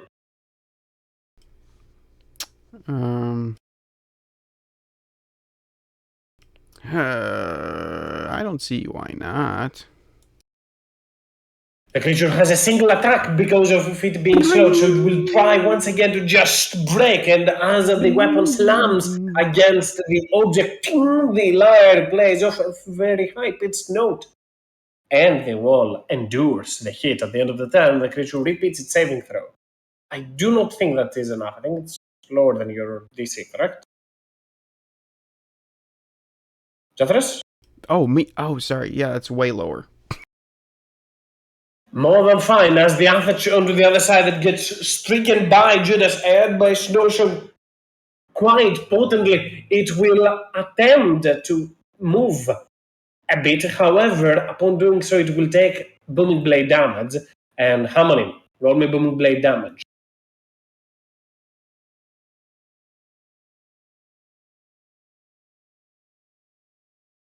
The creature takes the action to disengage and kind of just swipes with its Morning Star around to empty the field as it tries to make its exit. However, the moment that it takes a step away, the energy lingering from Hammerling's wound will burst, and the creature's from the wound, the energy bursts, and the creature loses its balance, topples over, slams onto the ground, and perishes from that. And Snowsong is up next.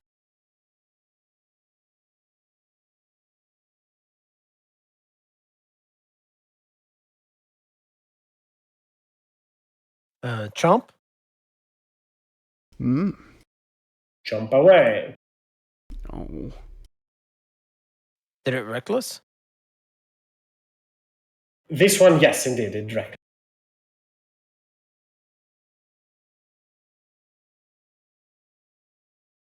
No? It is. 17 doesn't hit? 17 hits. Alright, so 21. Or 19, sorry. For 9 points of damage, both slashing and lightning, as Snowsong turns and bites at the creature. That's it? As right after that, Regulus, you will hear faint movement from behind. Through the stone wall, it draws your attention, but even so momentarily before you lose completely track of that, as the creature stands over towards it, getting stricken by the celestial spirit, will make its attacks. Because it did take damage, it will make a bite attack even. Recklessly, it will swipe once towards the celestial spirit, I think that hits the Celestial Spirit. Yes. Correct. For 29 points of piercing damage, it swings once and slams towards them. It swings a second time, and this time it will try to hit Jethros. And it will hit. For another 27, the creature slams Jethros down onto his legs and tries to bring him down. And with the last attack, we will attempt to take a jump out of him and bite.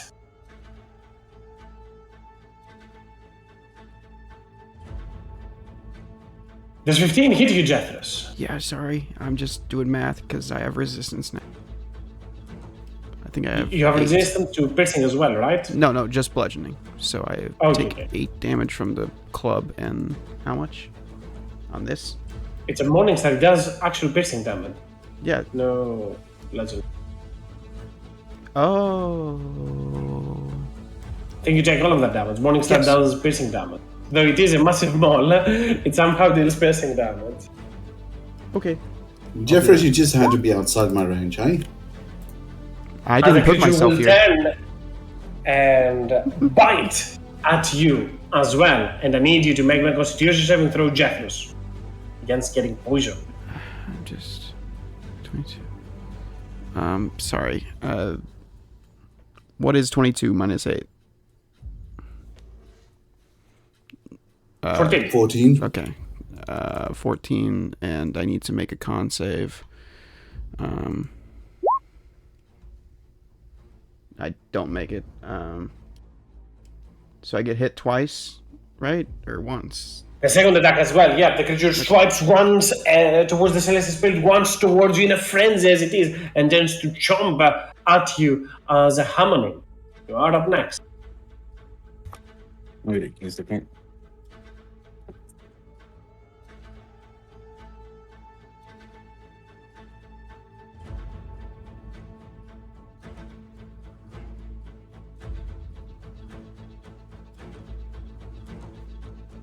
Hammoning? All right. There? Yes. I'm sorry, I was typing something. worries. I say we just blow everything up and start over. No? Okay. All right. I'm still on the fence of if these things are trolls or not. Fuck them So up! I'm gonna fucking fireball these things because that's. Oh, you know what? I can. Steel Wind Strike would be a waste here. War. Why can't I move my sheet? Okay, here we go. Yeah, I think fireball. If I put like a fireball like here, it can hit these two. Right, it's like a 20-foot radius. Right? There's definitely a way that you can just unlead upwards to try and blast those two creatures. Definitely. All right, cool. I'm gonna fireball 3rd level.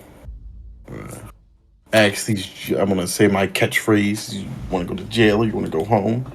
Activate haste, and then actually roll fireball properly when I find it. There we go. And they have insane saves, I'll say. Just to ignore the flame tongue thing. Yeah, that's good. Good. Both of them Alright. get stricken by the fire. Just to make sure, are you using your contingency spell as well? Yes. Activated contingency so haste can go off. As Harmony speaks a few words of power, you see them invigorated and bolstered with strange magic that enhances their movement, versatility, and nimbleness quite a bit. And as they do so, they cast a potent burst of fire on top of that, as they're under the effects of haste, and also plus fire. Now, I don't remember if we answered this question or not. Can I use my hasted action to use a cantrip or just an attack? It can only be used for an attack, Okay. dash, disengage, or something like Alright, that. gotcha. Okay, I'm just gonna rapier strike. Hey, You do have advantage because the creature did recklessly attack. Oh. Throw a little sneak attack on top of that because of Snow Song.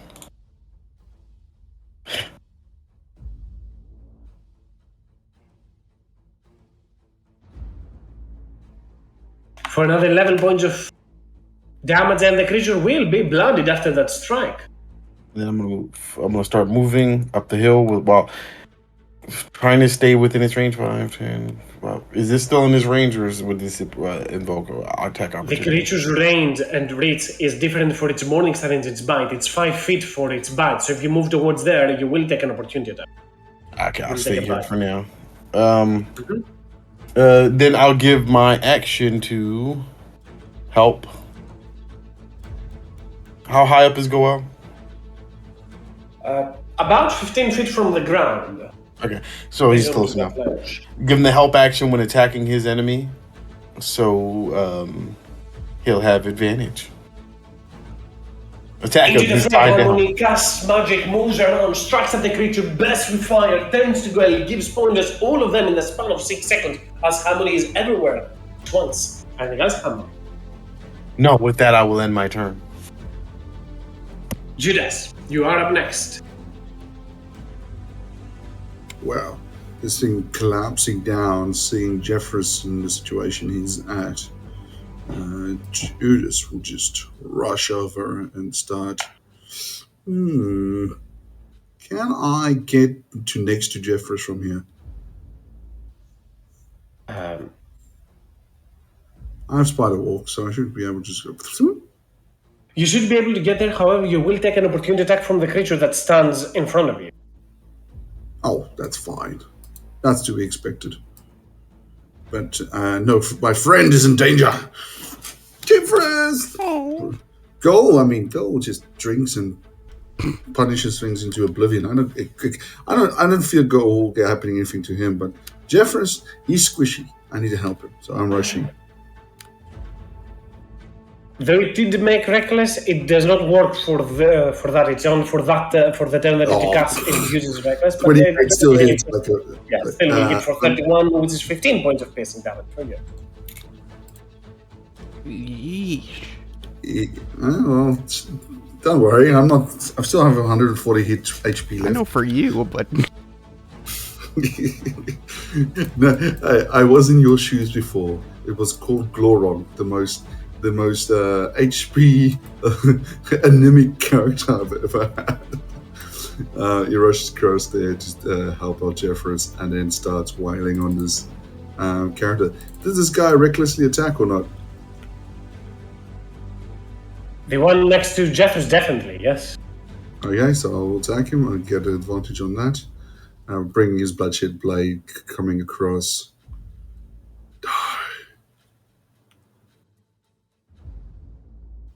19 hits. Oof, 1 point away from that one being a... sorry, the Zealot only triggers once. How are we going to do the Zealot thing? Do I just click it on and off every time? Modifier. You can do so as such, if that helps with you. Oh, I can just click on it. I can just click on the never mind. Oh, good. I found it. Sorry. Just remove... 2 damage. 2 damage.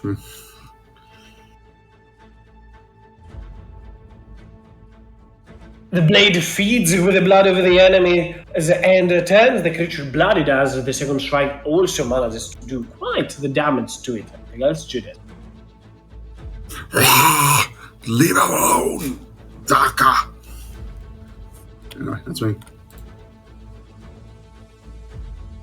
The creature onto the other side with Snowshock and Harmony in front of it, getting stricken multiple times by Harmony. It will still recklessly attempt to pin them down and strike them, making a Morningstar attack, which I'm pretty sure Harmony, you cannot seal that, can you? I don't believe you.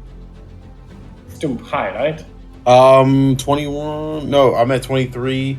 No, the highest I can jump to is 28. As the creature will bring down the Morningstar, slam towards you for 19 points of piercing damage, and then attempt to swing as well, seeing how much damage you are able to do and how fast are you moving. The creature will use its second action to actually attempt to grapple you. It's not second action, second attack.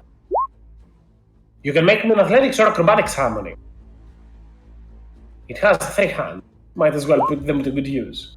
The creature tries to grab you but fails to do so, yet still, given that it got damaged, it will attempt to also bite you. However, as the creature attempts to get a grip of you and take a chomp at you, you just jump onto its hand and then somersault all the way back out to avoid their attempt. As Jeffrey, you are up next. When I looked at the door, is it like a seamless wall, or is it like a door with a crack in it? There is a door, but it is a stone door and of quite the craftsmanship, leaving little to no edge in between. But there is an edge. No.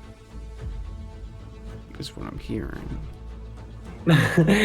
Little to no edge, making nearly airtight seal. Shit.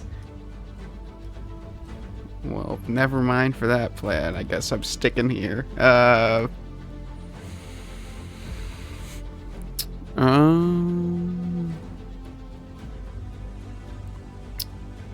These guys aren't even moving, so I don't really think I can do a whole bunch. If you're trying, from what I gather, from what you're saying, if you're trying to just peer inside, you can make me a perception check. However, you must, that would be an action. Should you make the perception and succeed in that, you would be able to see in that, but it's hard. I'm thinking a gassy ass form is what I was thinking, but if it's airtight, I don't think I can. Probably easier in gaseous form rather than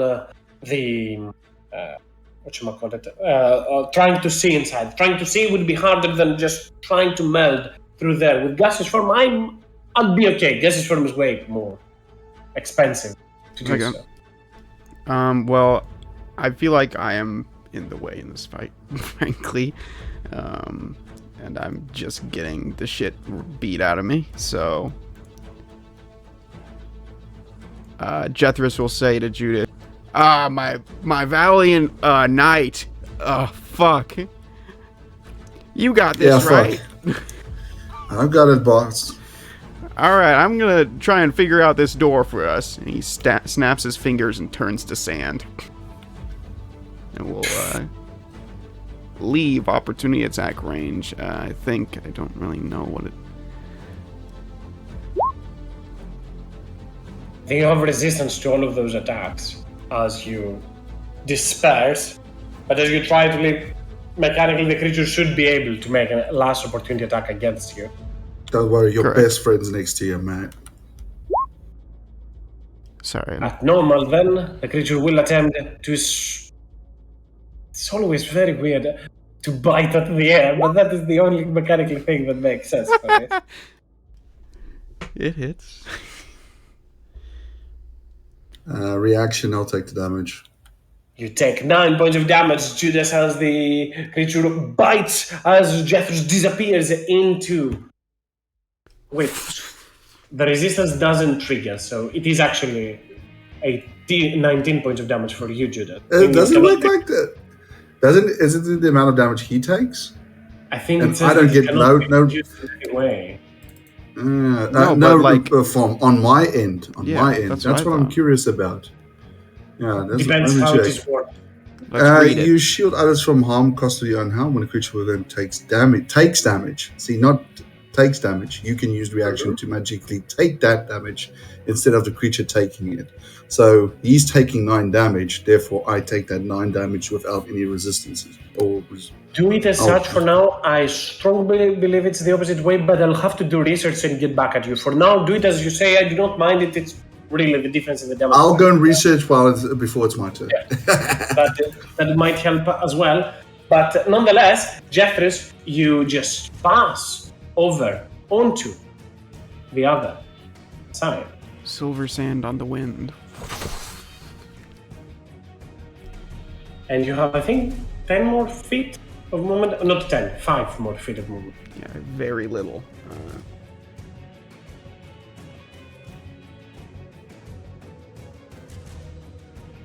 Yeah, I can't really do much of anything until I get out of my form, which will...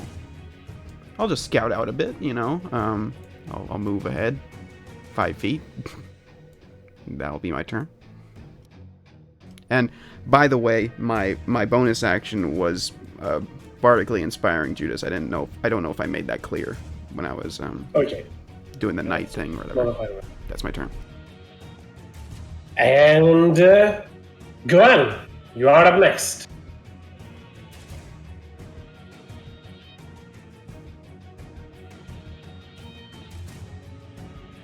Hello? Go ahead, Goel. Your turn. Sorry about that. You guys were arguing, so I was like, I'm just gonna go Yeah. get some water.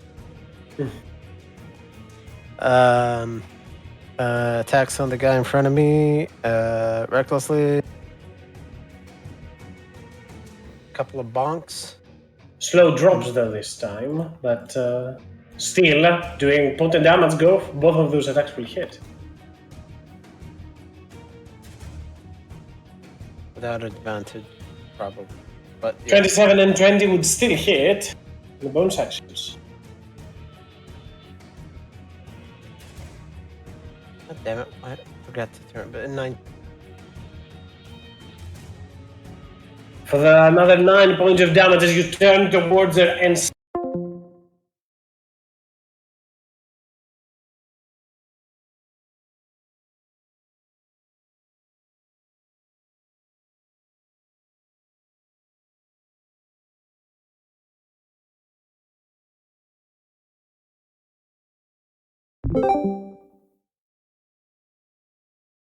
Okay, well, I'm going to make an attack on this giant here.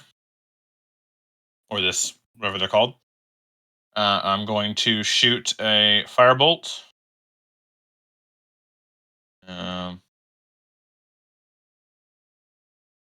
So, pop.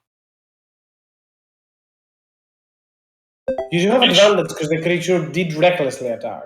But roll again in the case that you get a critical hit. Well, I don't want to roll for critical hit unless I keep that damage. That's almost better than a critical hit itself.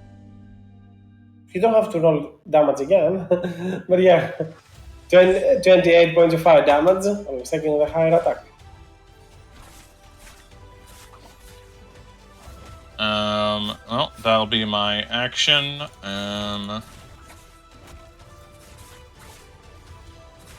Then I will. What to do? That'll be it for now. I'm going to then have the Hostile Spirit attack. So, Advantage. Oh, with advantage? Okay. 1. Hits. Then 5 temporary hit points to itself. And then, not that it matters, because probably the next hit will instant KO it. 2. Ugh. Sadly, this one won't be enough to actually deal much of a damage to the creature, which might work in favor of the Celestial spell because it definitely did not got the attention of it right now. Anything else for the Celestial?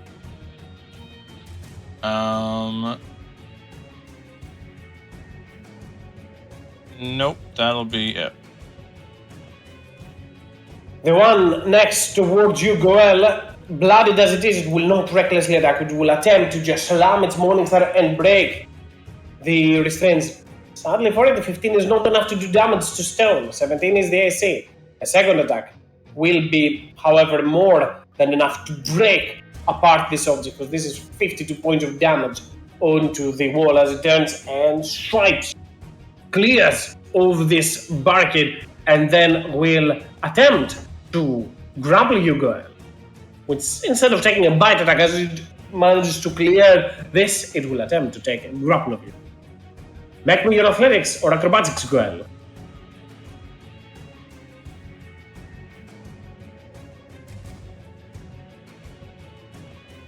You do have advantage on that, Goel.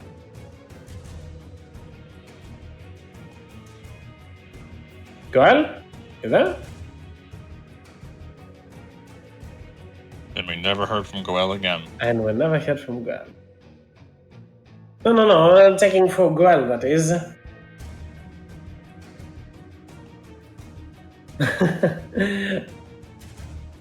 Given that Snowsuit plays right after, and some people need a break, as it seems, we can do a quick break right now. Let's not hold it all the way to the 10-minute mark, but at the very least 5 minutes to quickly grab some water or something again and be back for the next. Oh, okay. Yeah. A 5-minute break, you said? 5 to 10 minutes, yeah. I'll try to Cousin, be as short as I can, but yeah. Yeah, Alright. I don't look at it, but yeah, you'll probably have to do a little bit more. Everybody be research back on in it. 4. He was type 4. It's okay. 5 to 10 minutes. I'm gonna try to be a little bit closer, but it doesn't have to be that you guys also come closer. It's okay. I do not mind it. But yeah, take 10 minutes everyone then, and be right back.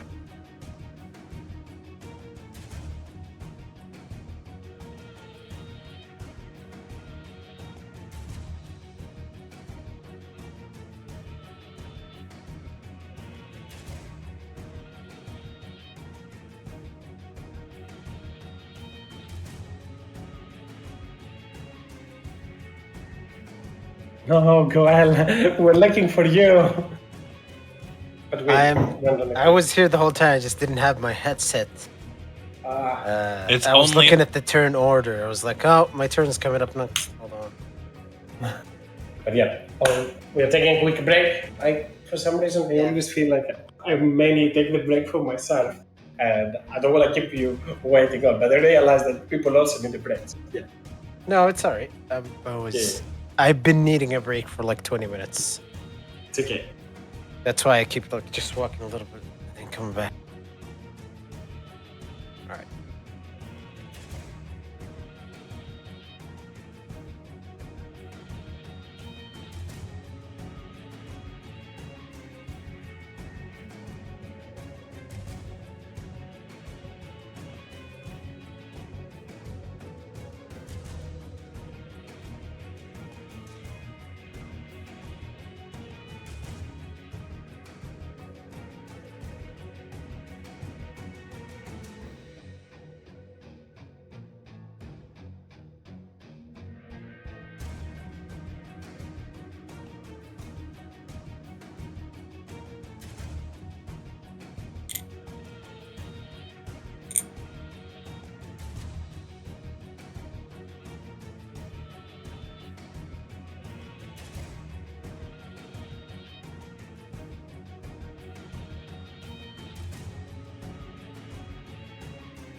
I am back.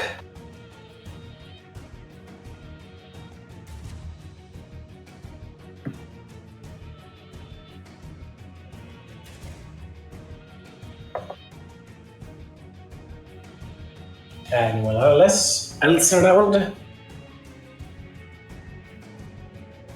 Somewhere. Hey, Apologies, Judas Helicon. I always forget that people need a break as well. I usually have only my mindset.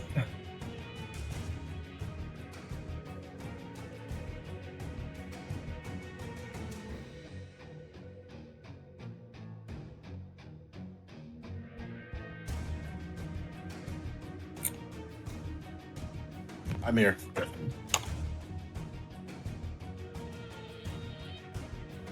Welcome.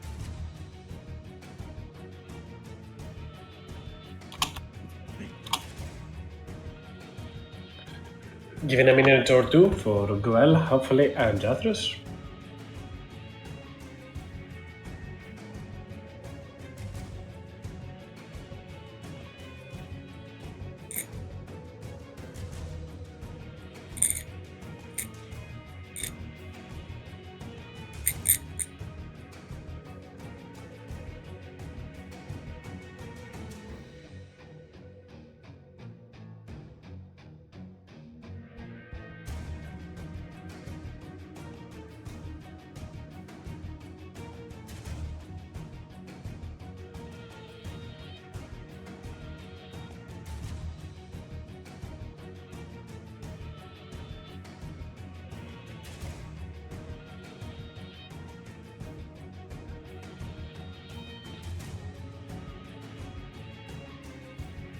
anyway, cousin, I had a look. It is debated.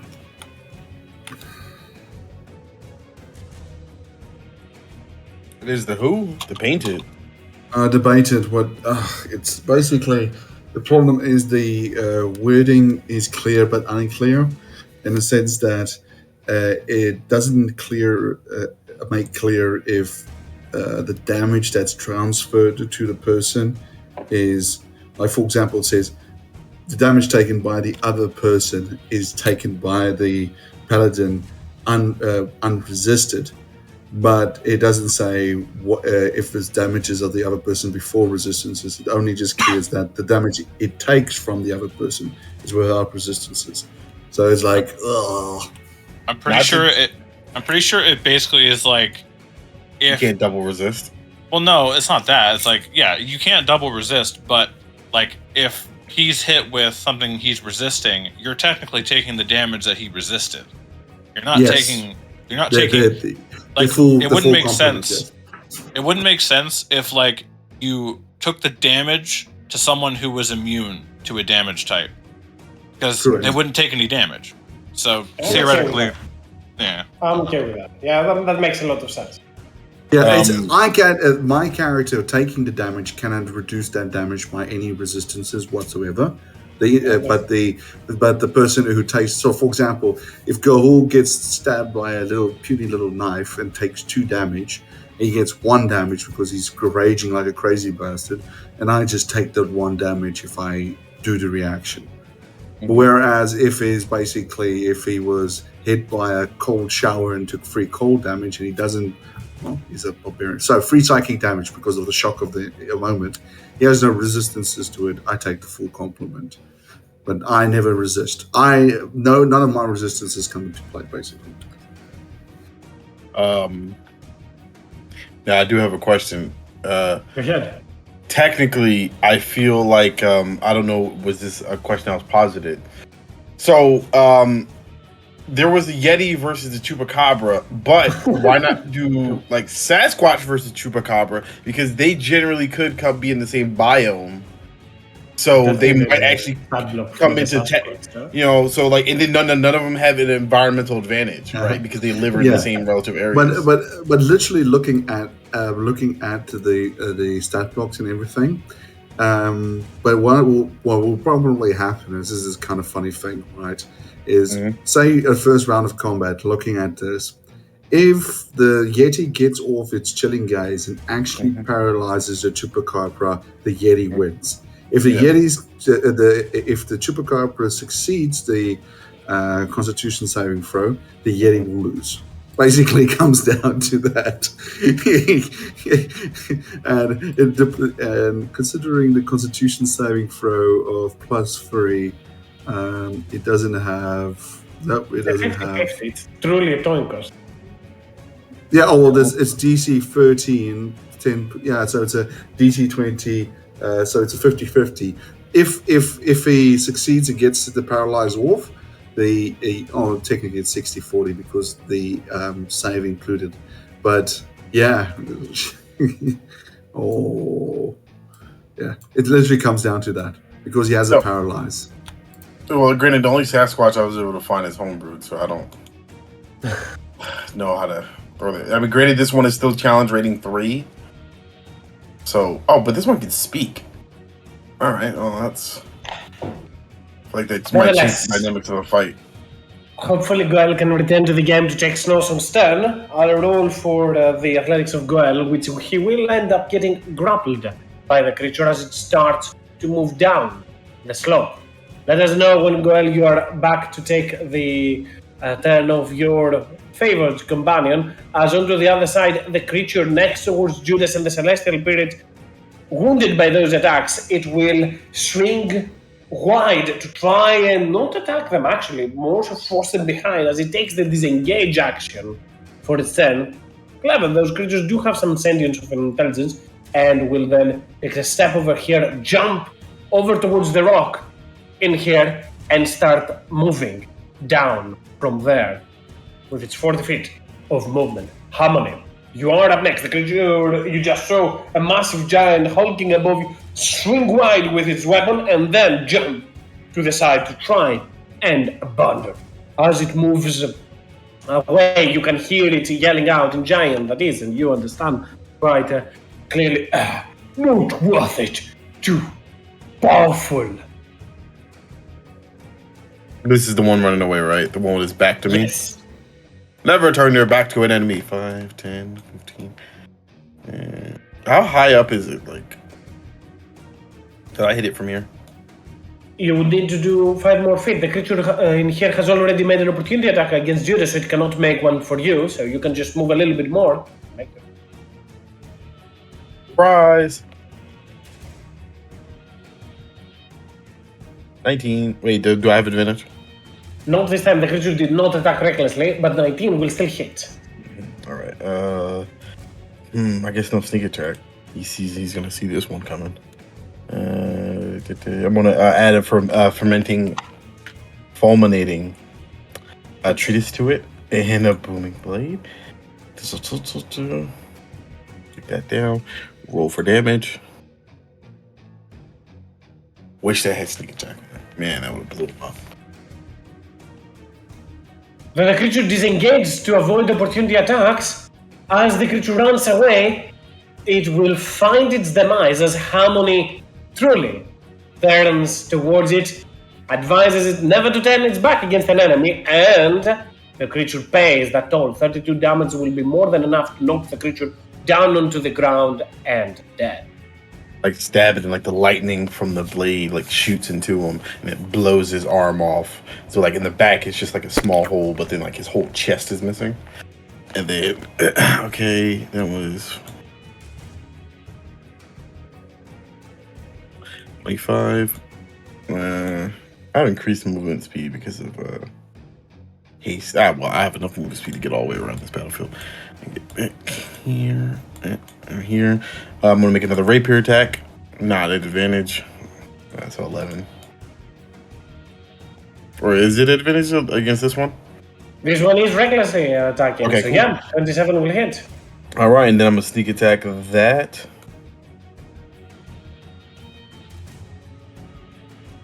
And then 31. for my final attack.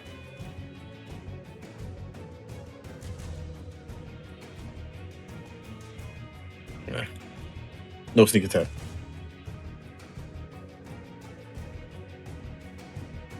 For another 11 points of damage as you turn with your parry, strike once and twice onto the creature. Anything else? All right. I'll give the help action to Goel. Excuse me, burp. Goel again in his next endeavor, and then I will end my turn. Pose. Goel, take Snowsong's turn before I go to Judas.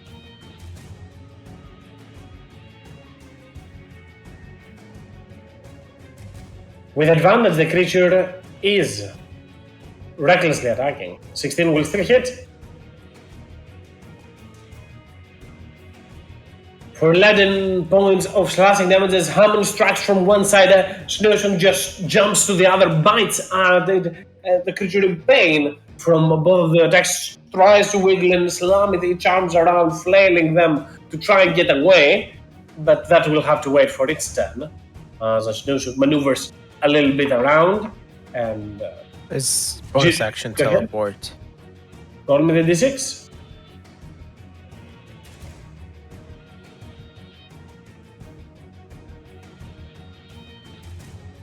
As Snowsong disappears and disperses into lightning, only to reform right next through the creature to deal 2 points of lightning damage to it. And anything else for Snowsong? Judas, you are up next. Seeing Jefferson disappear, it seems to be well. Judas takes his blade, kind of poises it in, kind of like a pointing to squats slightly down, brings it to the edge of his shoulder, ready to bring it overhand slash, and moves over here and attacks. Is that close enough? But anyway, did those two both reckless the previous turn? The one on the left. The left did, so this one did. Yeah. I shall attack it. Katakati. Sorry. I'm repositioning it off grid. And sorry, I need to press that button. There we go. Now that's better, isn't it? I should just say what type of damage it is. A slash onto the creature and one that will bring the creature to its demise. So as he moves past and he slashes down, coming straight through the side of the shoulder, cuts down, already damage done, collapses on his knees, falls forward. He turns around, moves another 5 feet, and as Gruul distracts the thing from the front, he stabs it from the behind.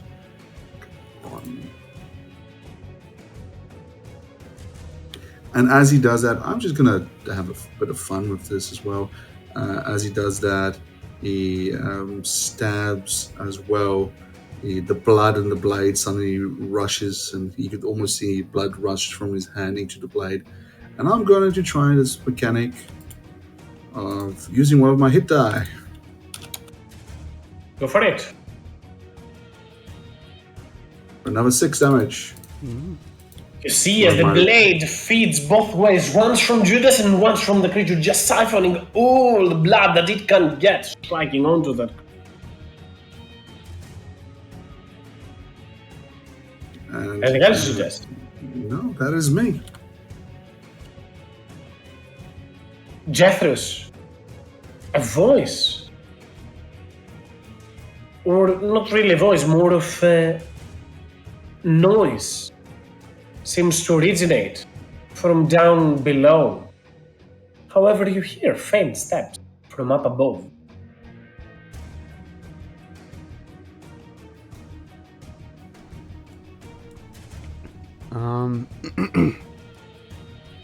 Can I see any obvious thing that would open this door?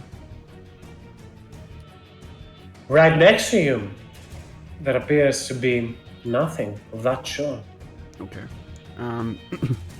Hearing the sound, then Jethros is going to fly up and smush himself up against the ceiling as thin as he can to be as little noticeable as he can. I guess a stealth check.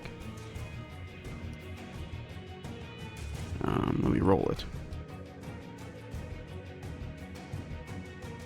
Fuck, come on. Here we go, stealth. 11 as a see-through fog cloud.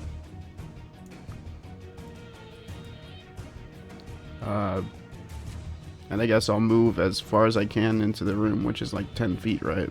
As a That is correct. cloud of fart. So, yep, we go this way. Just gliding along the ceiling. And that'll be my turn, because that's all I can do. You start approaching towards there. In front of you, as you can see, statues of dwarfs of the Greymon clan adorn the sides of this corridor. Greymon. Go out. Okay. You are up next. You are grappled by the creature, but you are not restrained or poisoned. Can attack him Sure. recklessly. Mm-hmm.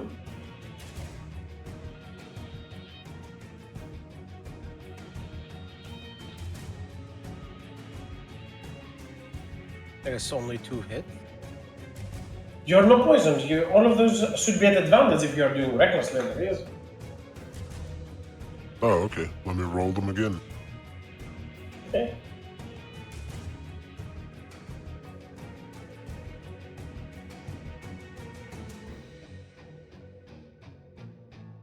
Oh my god.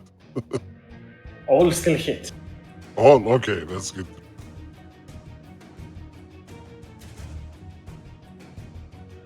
As the creature uses its arm into the middle to snatch you and raise you up, you just now at an eye level and slam once onto the creature. The creature falls into the ground, and as it releases you from its grip, you just turn on its face and strike 2 more potent strikes, and the creature is dead.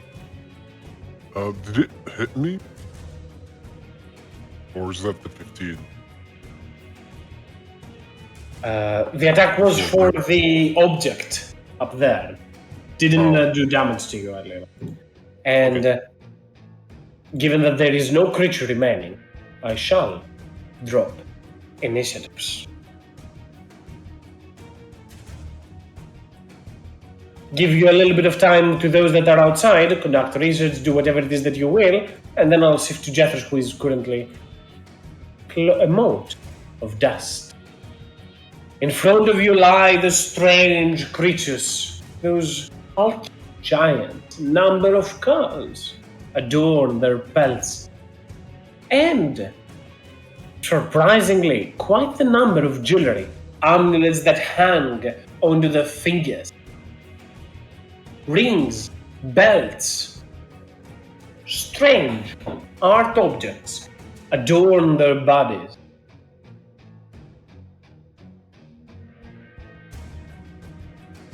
You look towards them as well, Regulus, as by all means and accounts those creatures look giant.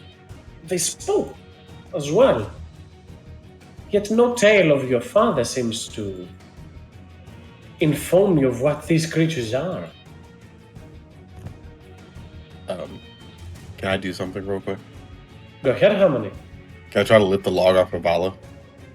Let She'd Vala be down there a do while. She'd be down there a while. Oops. Just moves the whole map. Shifted the whole map. That's how potent you are sometimes. It is how you are. As Vala will manage to get out of this. Thank you. Harmony. As Vala gets out of this place, he will turn towards a lot of you. Apologies. There was not much of a help in this fight. Sure, I'll make it up to the lot of you on the next one. Yeah. No problems. It's not every day that people throw logs at you. So we couldn't have seen that coming. Not sure if those creatures qualify as people, but Oh, I was referring to Jethros. sure we are I strange. said that. I'm talking about Jethros. Anyway, all right. The hell are these things? What would a roll be to figure out what these things are? A nature check. you can make. You will. 21. You then look towards those creatures. As strange and as erratic those creatures are, there is a scarce amount of information that you recall from them. Truly, those creatures are giants. They are giant kind. Some a little bit more aberrant. Even their giant dialect that they spoke of seemed somewhat crude. These creatures seem to be EoFH, that is how they call it, making small tribes of marauders. Pillagers they are. Mhm. Their territory sometimes merges or infringes onto the areas of hill giants, who these creatures tend to bully quite a lot. But they afraid for other giant. Mhm. Oh, it's your turn, go well. Is it? I thought we were out of combat. No, it was a joke. Out of combat. Okay. I'm gonna explain this to these. So, hopefully, there's not more of them nearby. Have I encountered these troll-like things before in the wilderness? Not really. Not very much for natural surroundings, only into rocky areas as they are. You do not recognize them. One last thing that you might notice, Harmony, and from your nature check that you've done already, these creatures seem warped, and some people speculate that this is a remnant of a curse, that those creatures were somewhat cursed. From whom? Why? That's also a different story that you do not recall top of your head. But this strange warping does suggest something along those lines.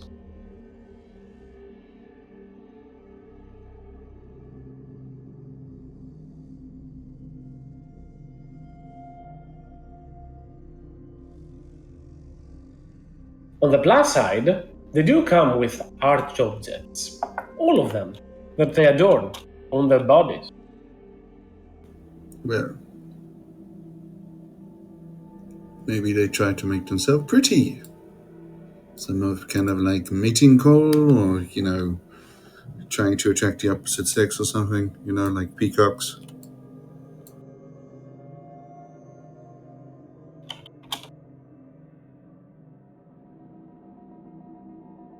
Is there What do you anything guys useful think? on them? They seem prized objects those are. Some of them are necklaces, some of them are belts, some of them are diadems that, for example, diadems that they might seem to be wearing them as rings, necklaces that they seem to be wearing them as bracelets, stuff as such. Clearly, those items are not for their silhouettes. Still, they seem to be of importance. They seem to prize those materials, those shiny objects they are.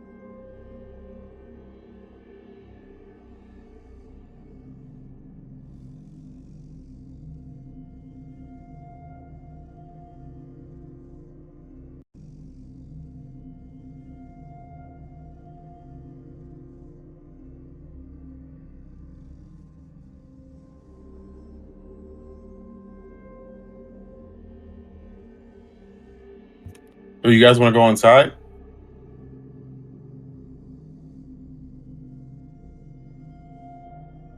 That's Yeah, probably a me good too. idea. Oh, okay. Yeah, me too. To turn your focus to the other side, I'll give a few moments for Jethros. See what he will be doing in the meanwhile as he's inside. Yep, still poking about. Pretty interesting that this is we got them dwarf families statues in it. Just looking around for anything that might open that door. Watch that door have been able to be opened like from the outside easily. Get this. I just float along the ceiling.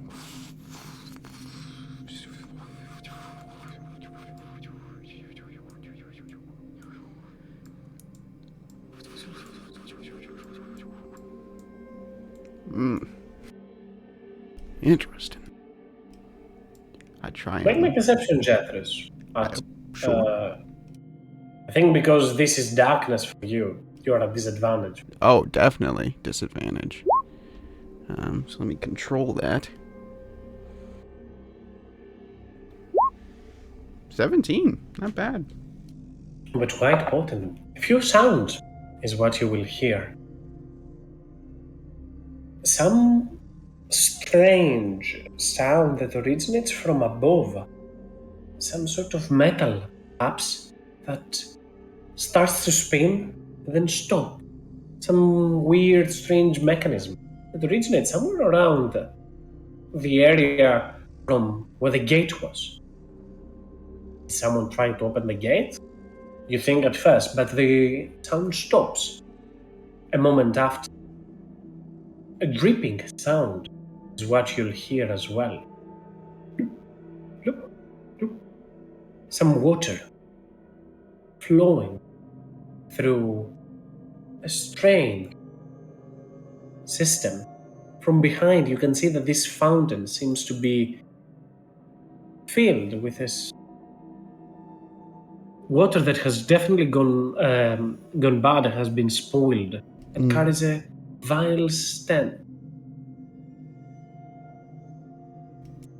Going towards the fountains, are there any, like, holes where the water might have come from? Sure. You can see there's a pipeline even. I'd like to, if it's not full of water, explore the pipeline.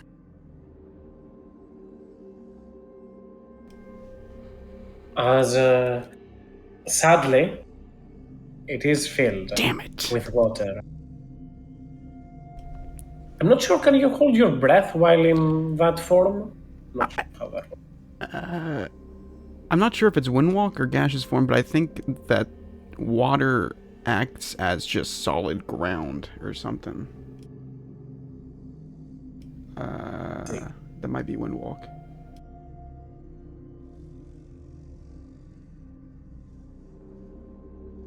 Yeah, it doesn't say anything about that here. Doesn't say I can't hold my breath.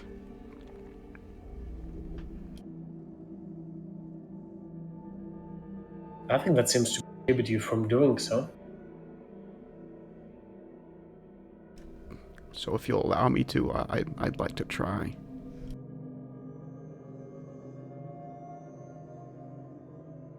As Jethros, you turn and move towards there, you will shift into the pipeline. Cool. However, as you merge with it, I need you to make me a Constitution saving throw. I think you're at advantage for them. I am.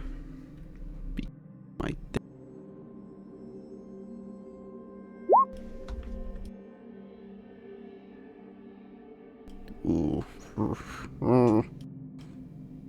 Well, As the moment that you insert yourself into the water is foul beyond what you would imagine. And you take 14 points of poison damage. I think I have resistance in this form now, so it's 7. 7 points of poison damage. However, as you are taking the damage, you are also becoming poisoned, and you feel worse with each fleeting moment that you are within it. It feels that this is sickening, and it's getting worse and worse. At the expiration time of this poison, you're about to take even more point of damage. Mechanically, that is how this works. But you can probably tell that this is nauseating for you. I also need to make a constitution to I'm not sure what happens if you fail. Do you get stuck in there? Hopefully We're about we to will not see. find out. Okay, we're Death. good. We're good. Can I see him? No? No. Damn it. I said, I can't take your punishment, bro. I will. There's no way to go but forward. I'll try and get as quickly through this pipeline as possible.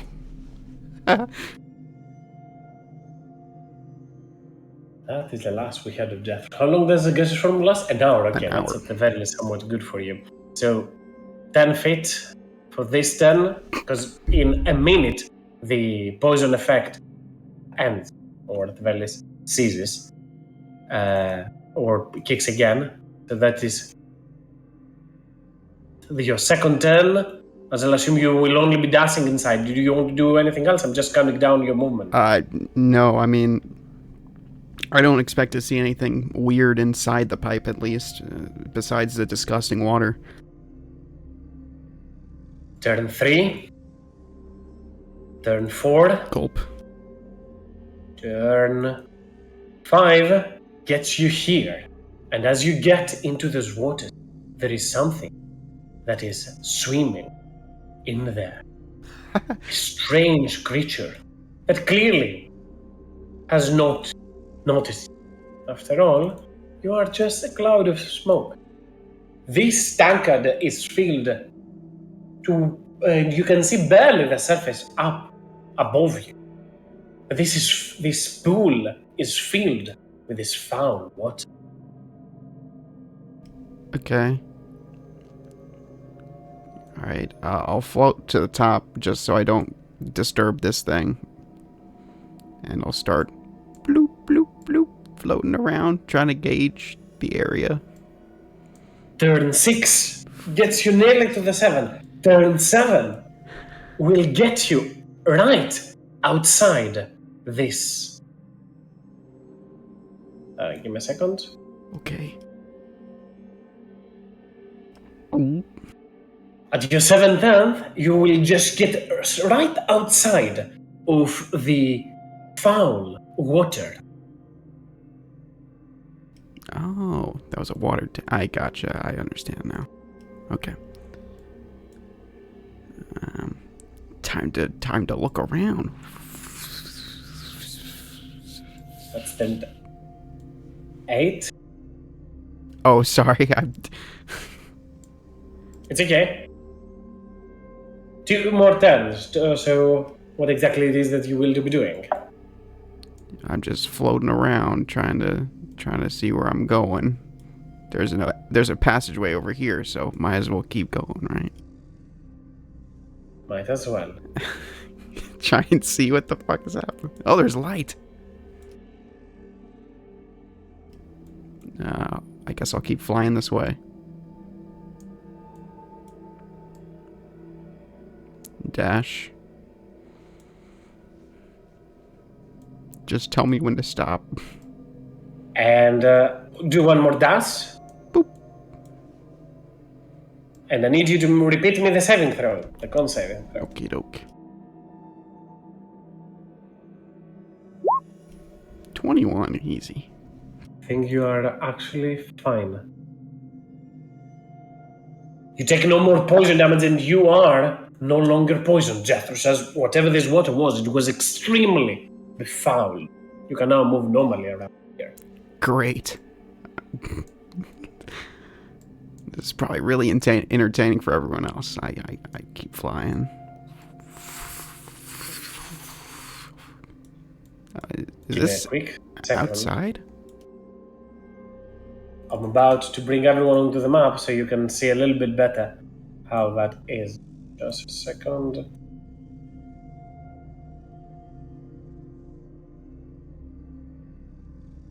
For some reason, there's a snow song token in here that seems stuck, but nonetheless. He's everywhere. Give me a second. Let me drag the rest of the group. Or I can do this for the time being, as Jethro's here is where you currently are. Nice. Oh, well, this is great. No longer poison, that is. Yeah, I'll start. Well, I'm assuming at least, I definitely don't know that this is here right now, but I recognize this pathway because we're there. You definitely see the corpse of the massive creature down there. Yeah. Right. I'll start.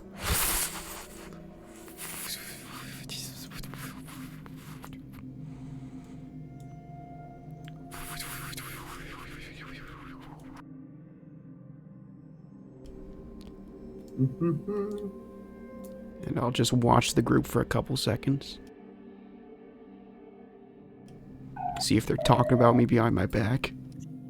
And Judas now is we are in real time. Judas is cleaning his sword.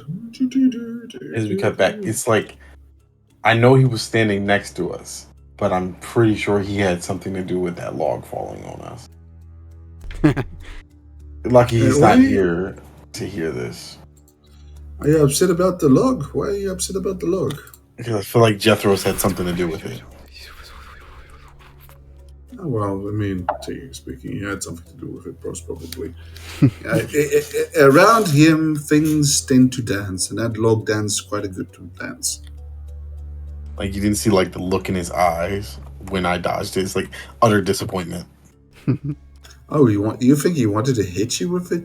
Yeah. If he wanted to hit you with the log, you would have been hit by the log. I'm pretty dexy. I know, but I mean, you're not going to advertise it. And I mean, technically speaking, if he really wanted to, he's a sneaky little bugger if he wants to be. Yeah. Don't think Vala will speak up. I don't think Jethro would do anything to harm me. I think this is not in him. And Jethro will manifest from the side as you all speak. Hey, y'all! I guess I'm just still a little torn up that I was left behind. That's all I'm going to say. Hey, Jethro, what's up, man? What are you Hey, doing? I found a way in. Did? There's a bridge up here that's all broken and shit.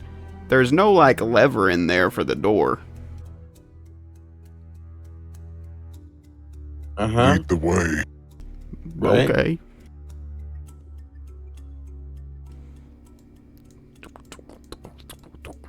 You move to the side of this area, and you can see up to quite the distance, and to quite the climb, there is indeed a broken path, a stone bridge that leads into the temple. Though scalable as it is, not the easiest of ones. Vala looks towards a little bit dreadful. I'm not sure if I can make that climb. You need some help?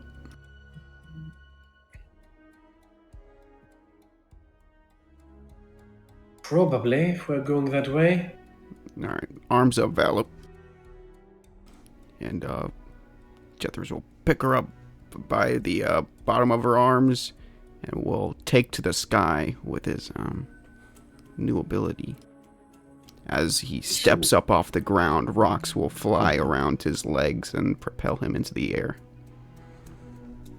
The shoulders or the armpits?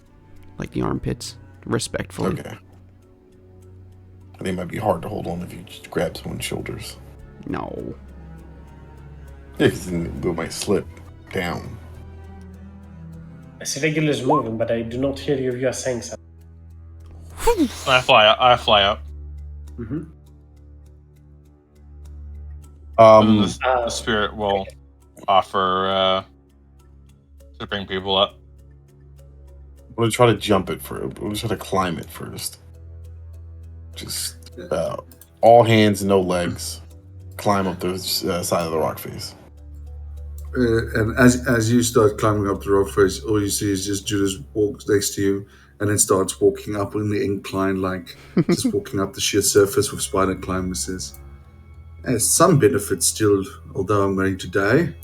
It seems like I haven't really lost too much of my touch. I'll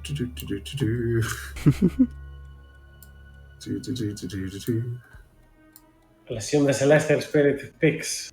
Nautilus will pick Goel, and Madeleine will pick Snowsword. Yeah, Yeah, that's probably accurate. Do I have to roll to climb it? Yeah, If you are trying to climb it, you will have to make an athletics check. But you would be needing to make a number of them. In for each check. You can move. How much do you speed, Harmony? 30. So you do each turn with dash and bonus action potential dash. You do 90, which is 45. You will need to make 3 consecutive checks to try and climb that wall. Each time, you'll bring yourself up by 50 feet. If you fail, you drop What's the failure look like? below. Come again, sorry? What's the failure? Is 10 a fail? 10, sadly, is a fail. As you attempt to climb the wall, Harmony, in there, and you manage to get up to 50 feet. As you attempt to take another step, you will fall right back down, slam, and take 10 points of bludgeoning damage.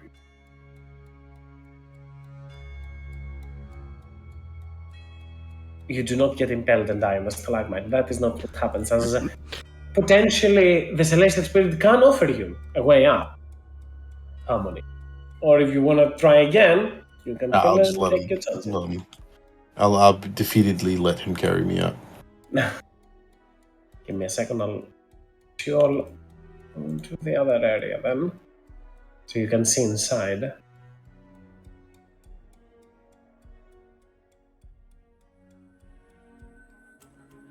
Oh.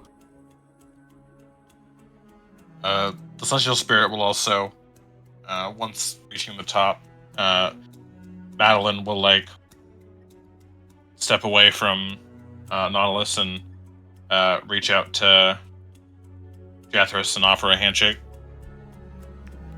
Oh, well, it's nice to meet you. What's your name?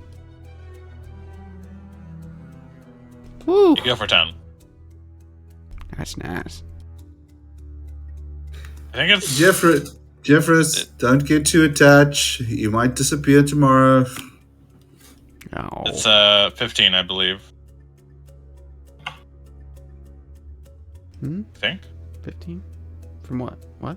Huh? it's 2d8 plus the spell level, so it was 5, so 15. Yeah, Jeffress, don't get too attached. Yeah. Not really my type anyway, made of light and all that. Makes sense. But I respect her.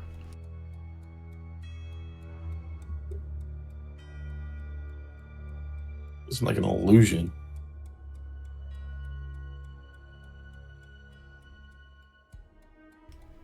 Alrighty. Yeah, it's up this way. There's like a bunch of stagnant water that's gotten all rotten. Seems the dwarves that were here haven't been here for quite a while. But I heard a noise. So dwarves aren't here, but you heard a noise. Wow, that means something moved in after the dwarves left. Oh, yeah, and there's also like a big-ass creature hanging out in a water tank up here. Oh, like the Watcher in the Dark or something like that, eh? That's how I would describe it, yeah. It was an old story told by some hobbits and dwarves. Can't remember much about it. As you start moving up forward, a moment, Harmony, a second, as you step over to here, that is, quickly, the moment that you step through that pressure plate barely clicks from down below you, and a ledge bursts from behind as from above and up forward, a stone construct just slams into the ground with a pulverizing wheel at the front, as I would like. Initiatives. Bad memories. Oh boy. Wait, how didn't you trigger this trap? It will be my first question to Jethros. Well, I guess I'll answer that after this fight.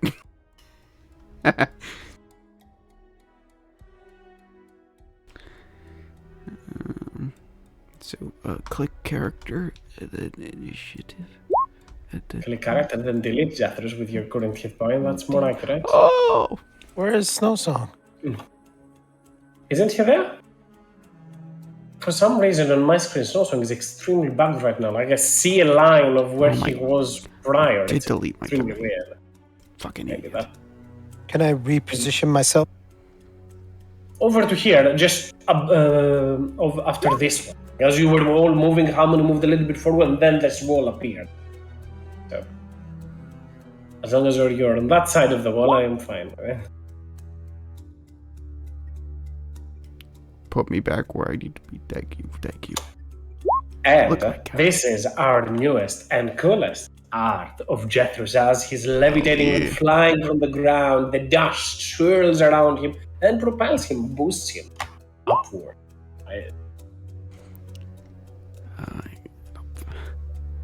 I have a 24 initiative. I deleted myself though, so I fucked it up.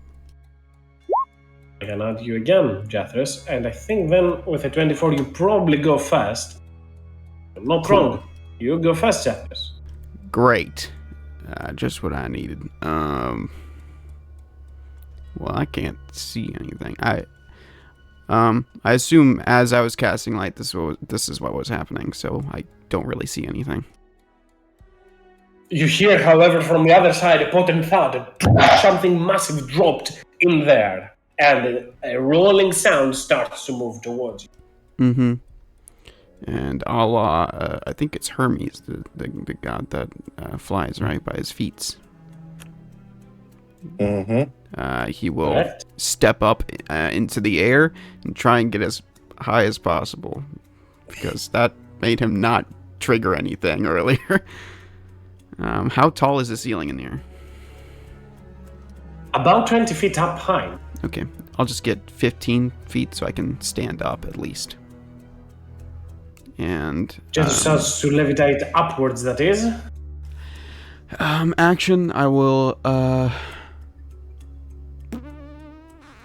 why don't I keep thinking of ways I can counter this thing, because I've experienced it before, but I don't know what it is. So I will simply hold my action. I'll get over here, 15 feet, and I'll hold my action to throw some mineral shots if I see anything.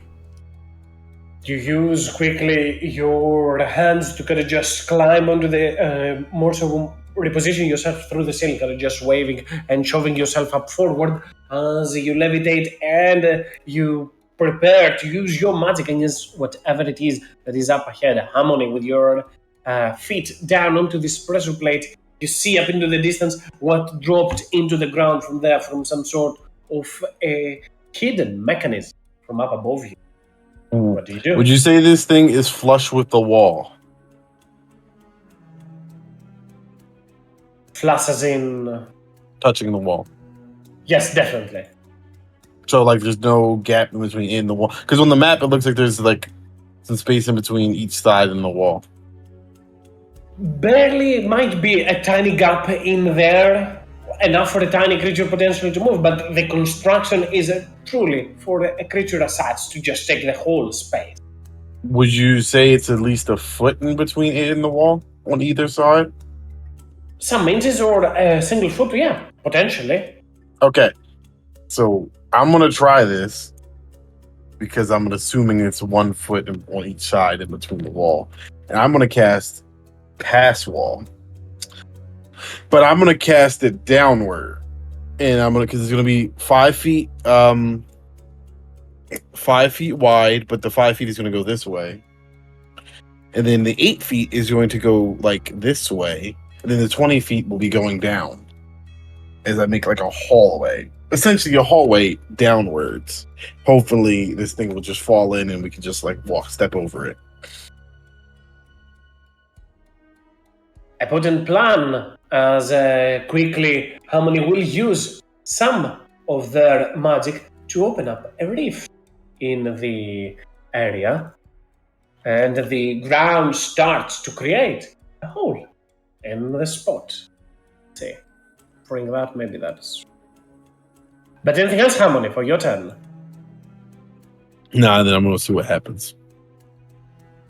Something like that, right? This is what you want to make. Mm-hmm. Yeah. And right after that, the creature over towards here will start moving up forward, rushing and rolling to prepare and strike anything that moves in close towards it. However, the creature will not be able to reach anyone, as truly, the moment the creature passes through there, it will fall into the area, into this rift. And with you have an hour. Truly, the creature cannot do much from down there. As Judas, you are up next. So it disappears. It's broken, and there's a gap in the floor, right? Pretty much. I can wall walk, so I'm guessing I'm going to start walking against the wall here. Is there? Can I stretch to it if I'm on the wall? You do not have to worry. I know technically and mechanically the creature, because its slats, might be able to take opportunity attacks like that, but makes zero sense. So you can just avoid it if you will. I mean, technically speaking, that makes sense. I also feel that it's probably going to attack, so I'll just stand there for case. That's me. Jethros. Not Jethros. Cannot be Jethros. Cannot be again Jethros. That's I accidentally extremely rolled weird. because Oh, I I see. know you're Go playing ahead. again. You are up next.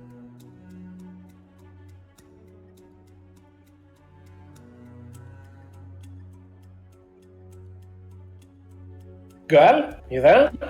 Yeah. Your turn. The creature just sunk at the bottom of this pit that Harmony just created. I am a little bit confused. Is Judas Harmony- also falling? Nope. Harmony created a hole in the ground. The creature just fell in there and filled that pit. You can just move to the side And- from it. This is not a bridge. This is just a hallway. It's a hallway. Yes. How The bridge down? was from there. How far down is it? I think 8 feet is the depth that 20. 20 feet depth. Okay, so 20 feet deep down there. Right. And it's just stuck there, right? Yeah, the creature is stuck there, unable to do much. This is gonna be a little bit crazy. But what is the radius of my Sunforger fireball? Is it 20 feet? I think it might be more than that. I don't recall the exact parameters, but you can throw it up to 120 feet. No, the sphere of the explosion. 20 feet, yeah, 20 feet. So can I throw it down there and it's just gonna make this like a explosion room? That is correct. Yep. That is what Goel is gonna do. It's gonna make it like just to throw a bomb into that little hole. Fire in the hole! Guel finds this opportunity to hurl downwards his weapon, and I'm not gonna give the creature a dexterity saving throw. This seems highly logical of me for it to even attempt to save itself from that explosion, as Guel just hurls down the weapon and it explodes, bursts in fire down below as the flames rise upwards, they extinguish before they manage to strike any of you. Anything else, Guel? Oh, that's my turn. Regulus, you are up next. Yeah, bonus action aggressive. Sorry. So is the thing still just in the hole? The thing is stuck. Well, I will my action to fly over it. Dash.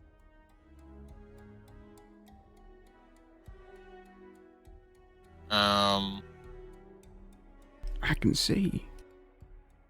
I don't know if killing it would be even necessary now. Kind of. Just to keep. Sorry, apologies. I have Regulus emitting quite the light right now. Oh, That's I think it's probably because of the solar staff that's not out. yeah, at the but moment. you are not keeping it out all the time since you have the staff set any longer. All right. Well, since Jethris can't see, I will draw out the solar staff.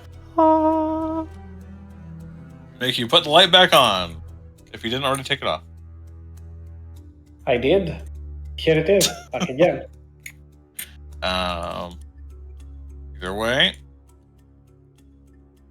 That was my bonus action to do that. So on the end of my turn, I'll end it a little further away in case this thing decides to, I don't know, blow up for no reason.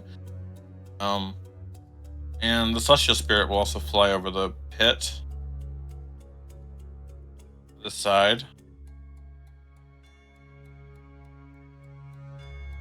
Which neither of them kind of have wings. I know they can kind of probably just like fly, but I kind of just imagine it's like Nautilus throwing Madeline over across, and then Madeline pulls him along with her tail. Cartoony like. They can't make attacks from where they are, right? Because it's kind of just in a pit. The creature is 20 feet down, so yeah. They cannot make attacks from there. Well, unless this thing has climbing tank treads, I don't know what it's going to do. That'll be it. Snowsong is up next.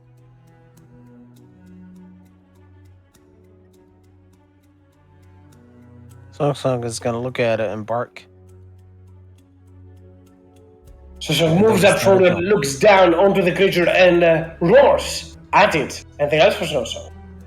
Action dodge. That's it.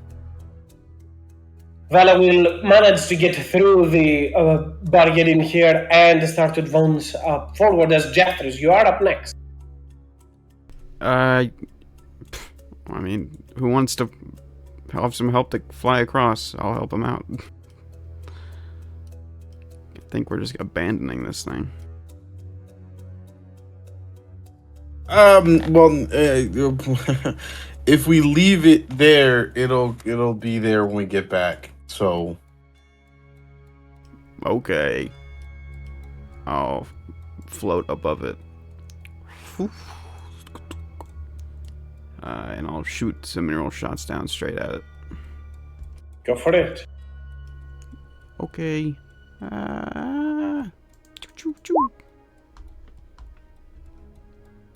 and 31 will hit onto the target. For 16.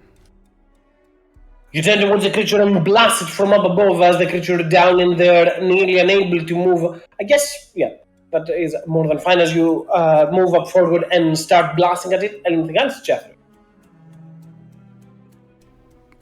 Nah. I'll just be here, I guess. Harmony, you are up next.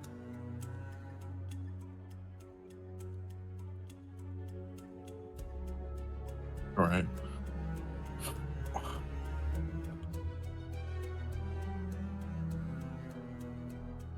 Okay, I don't give a fuck about this thing anymore. I'm leaving.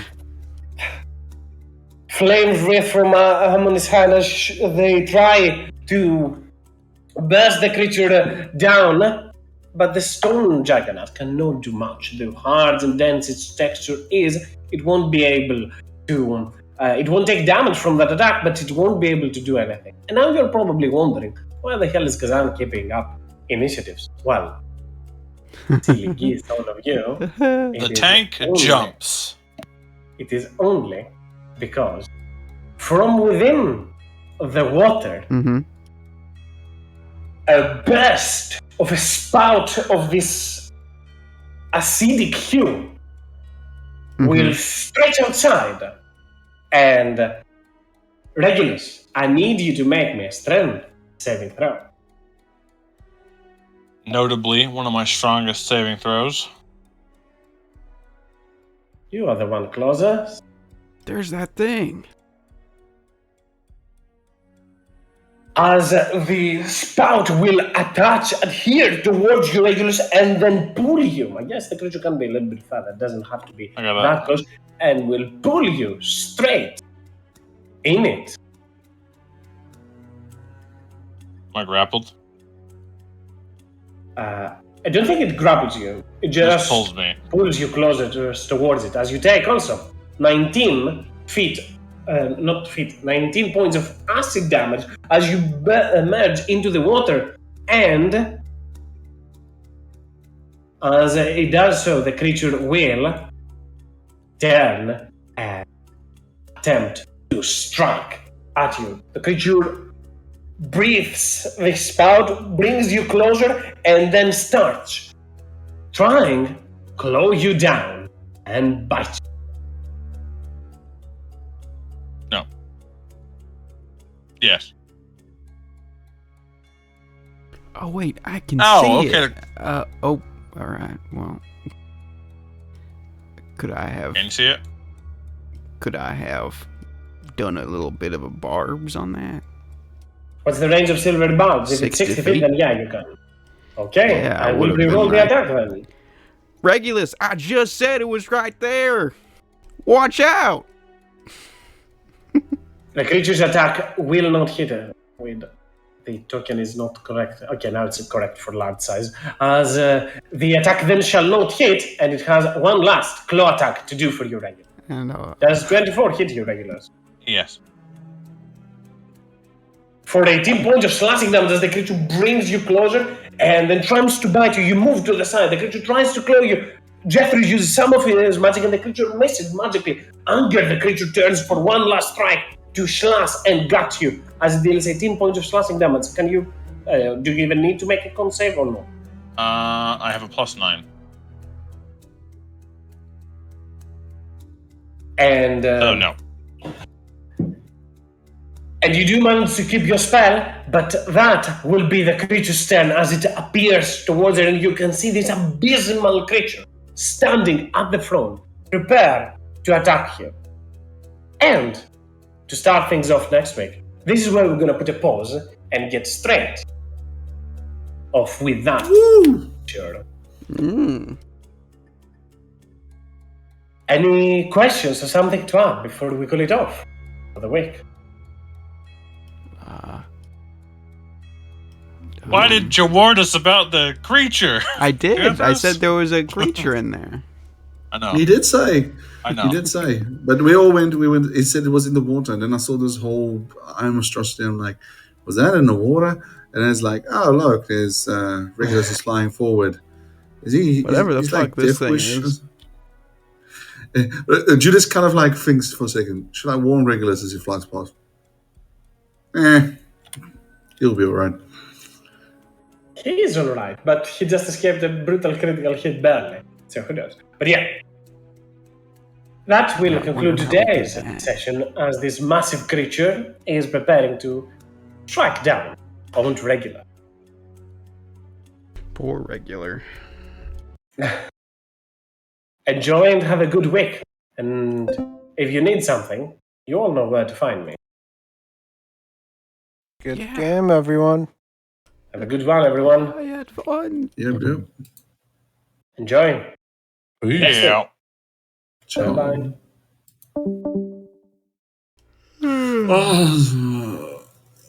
Nice art, by the way. Thanks. I'm posting it right now. Been sitting on that one for a while. Yeah. Guess that reminds me, I gotta post the family summoning. I don't think I ever posted it because I was saving it for a rainy day.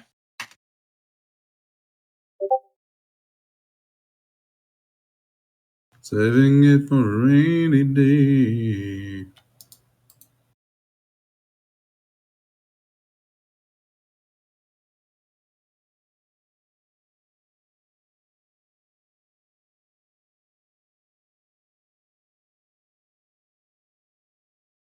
I will be right back. I need to go and do some and get some food ready. What you making? No, not actual my food, baby food. Oh, Get the milk ready.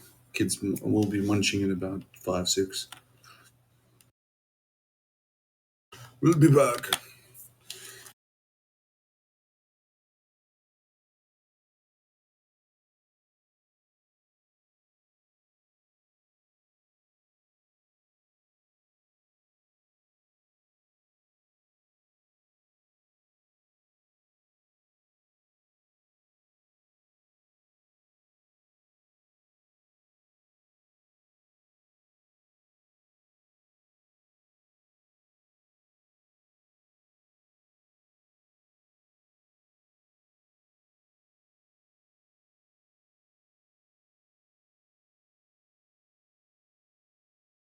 Oh no, I gotta end the recording.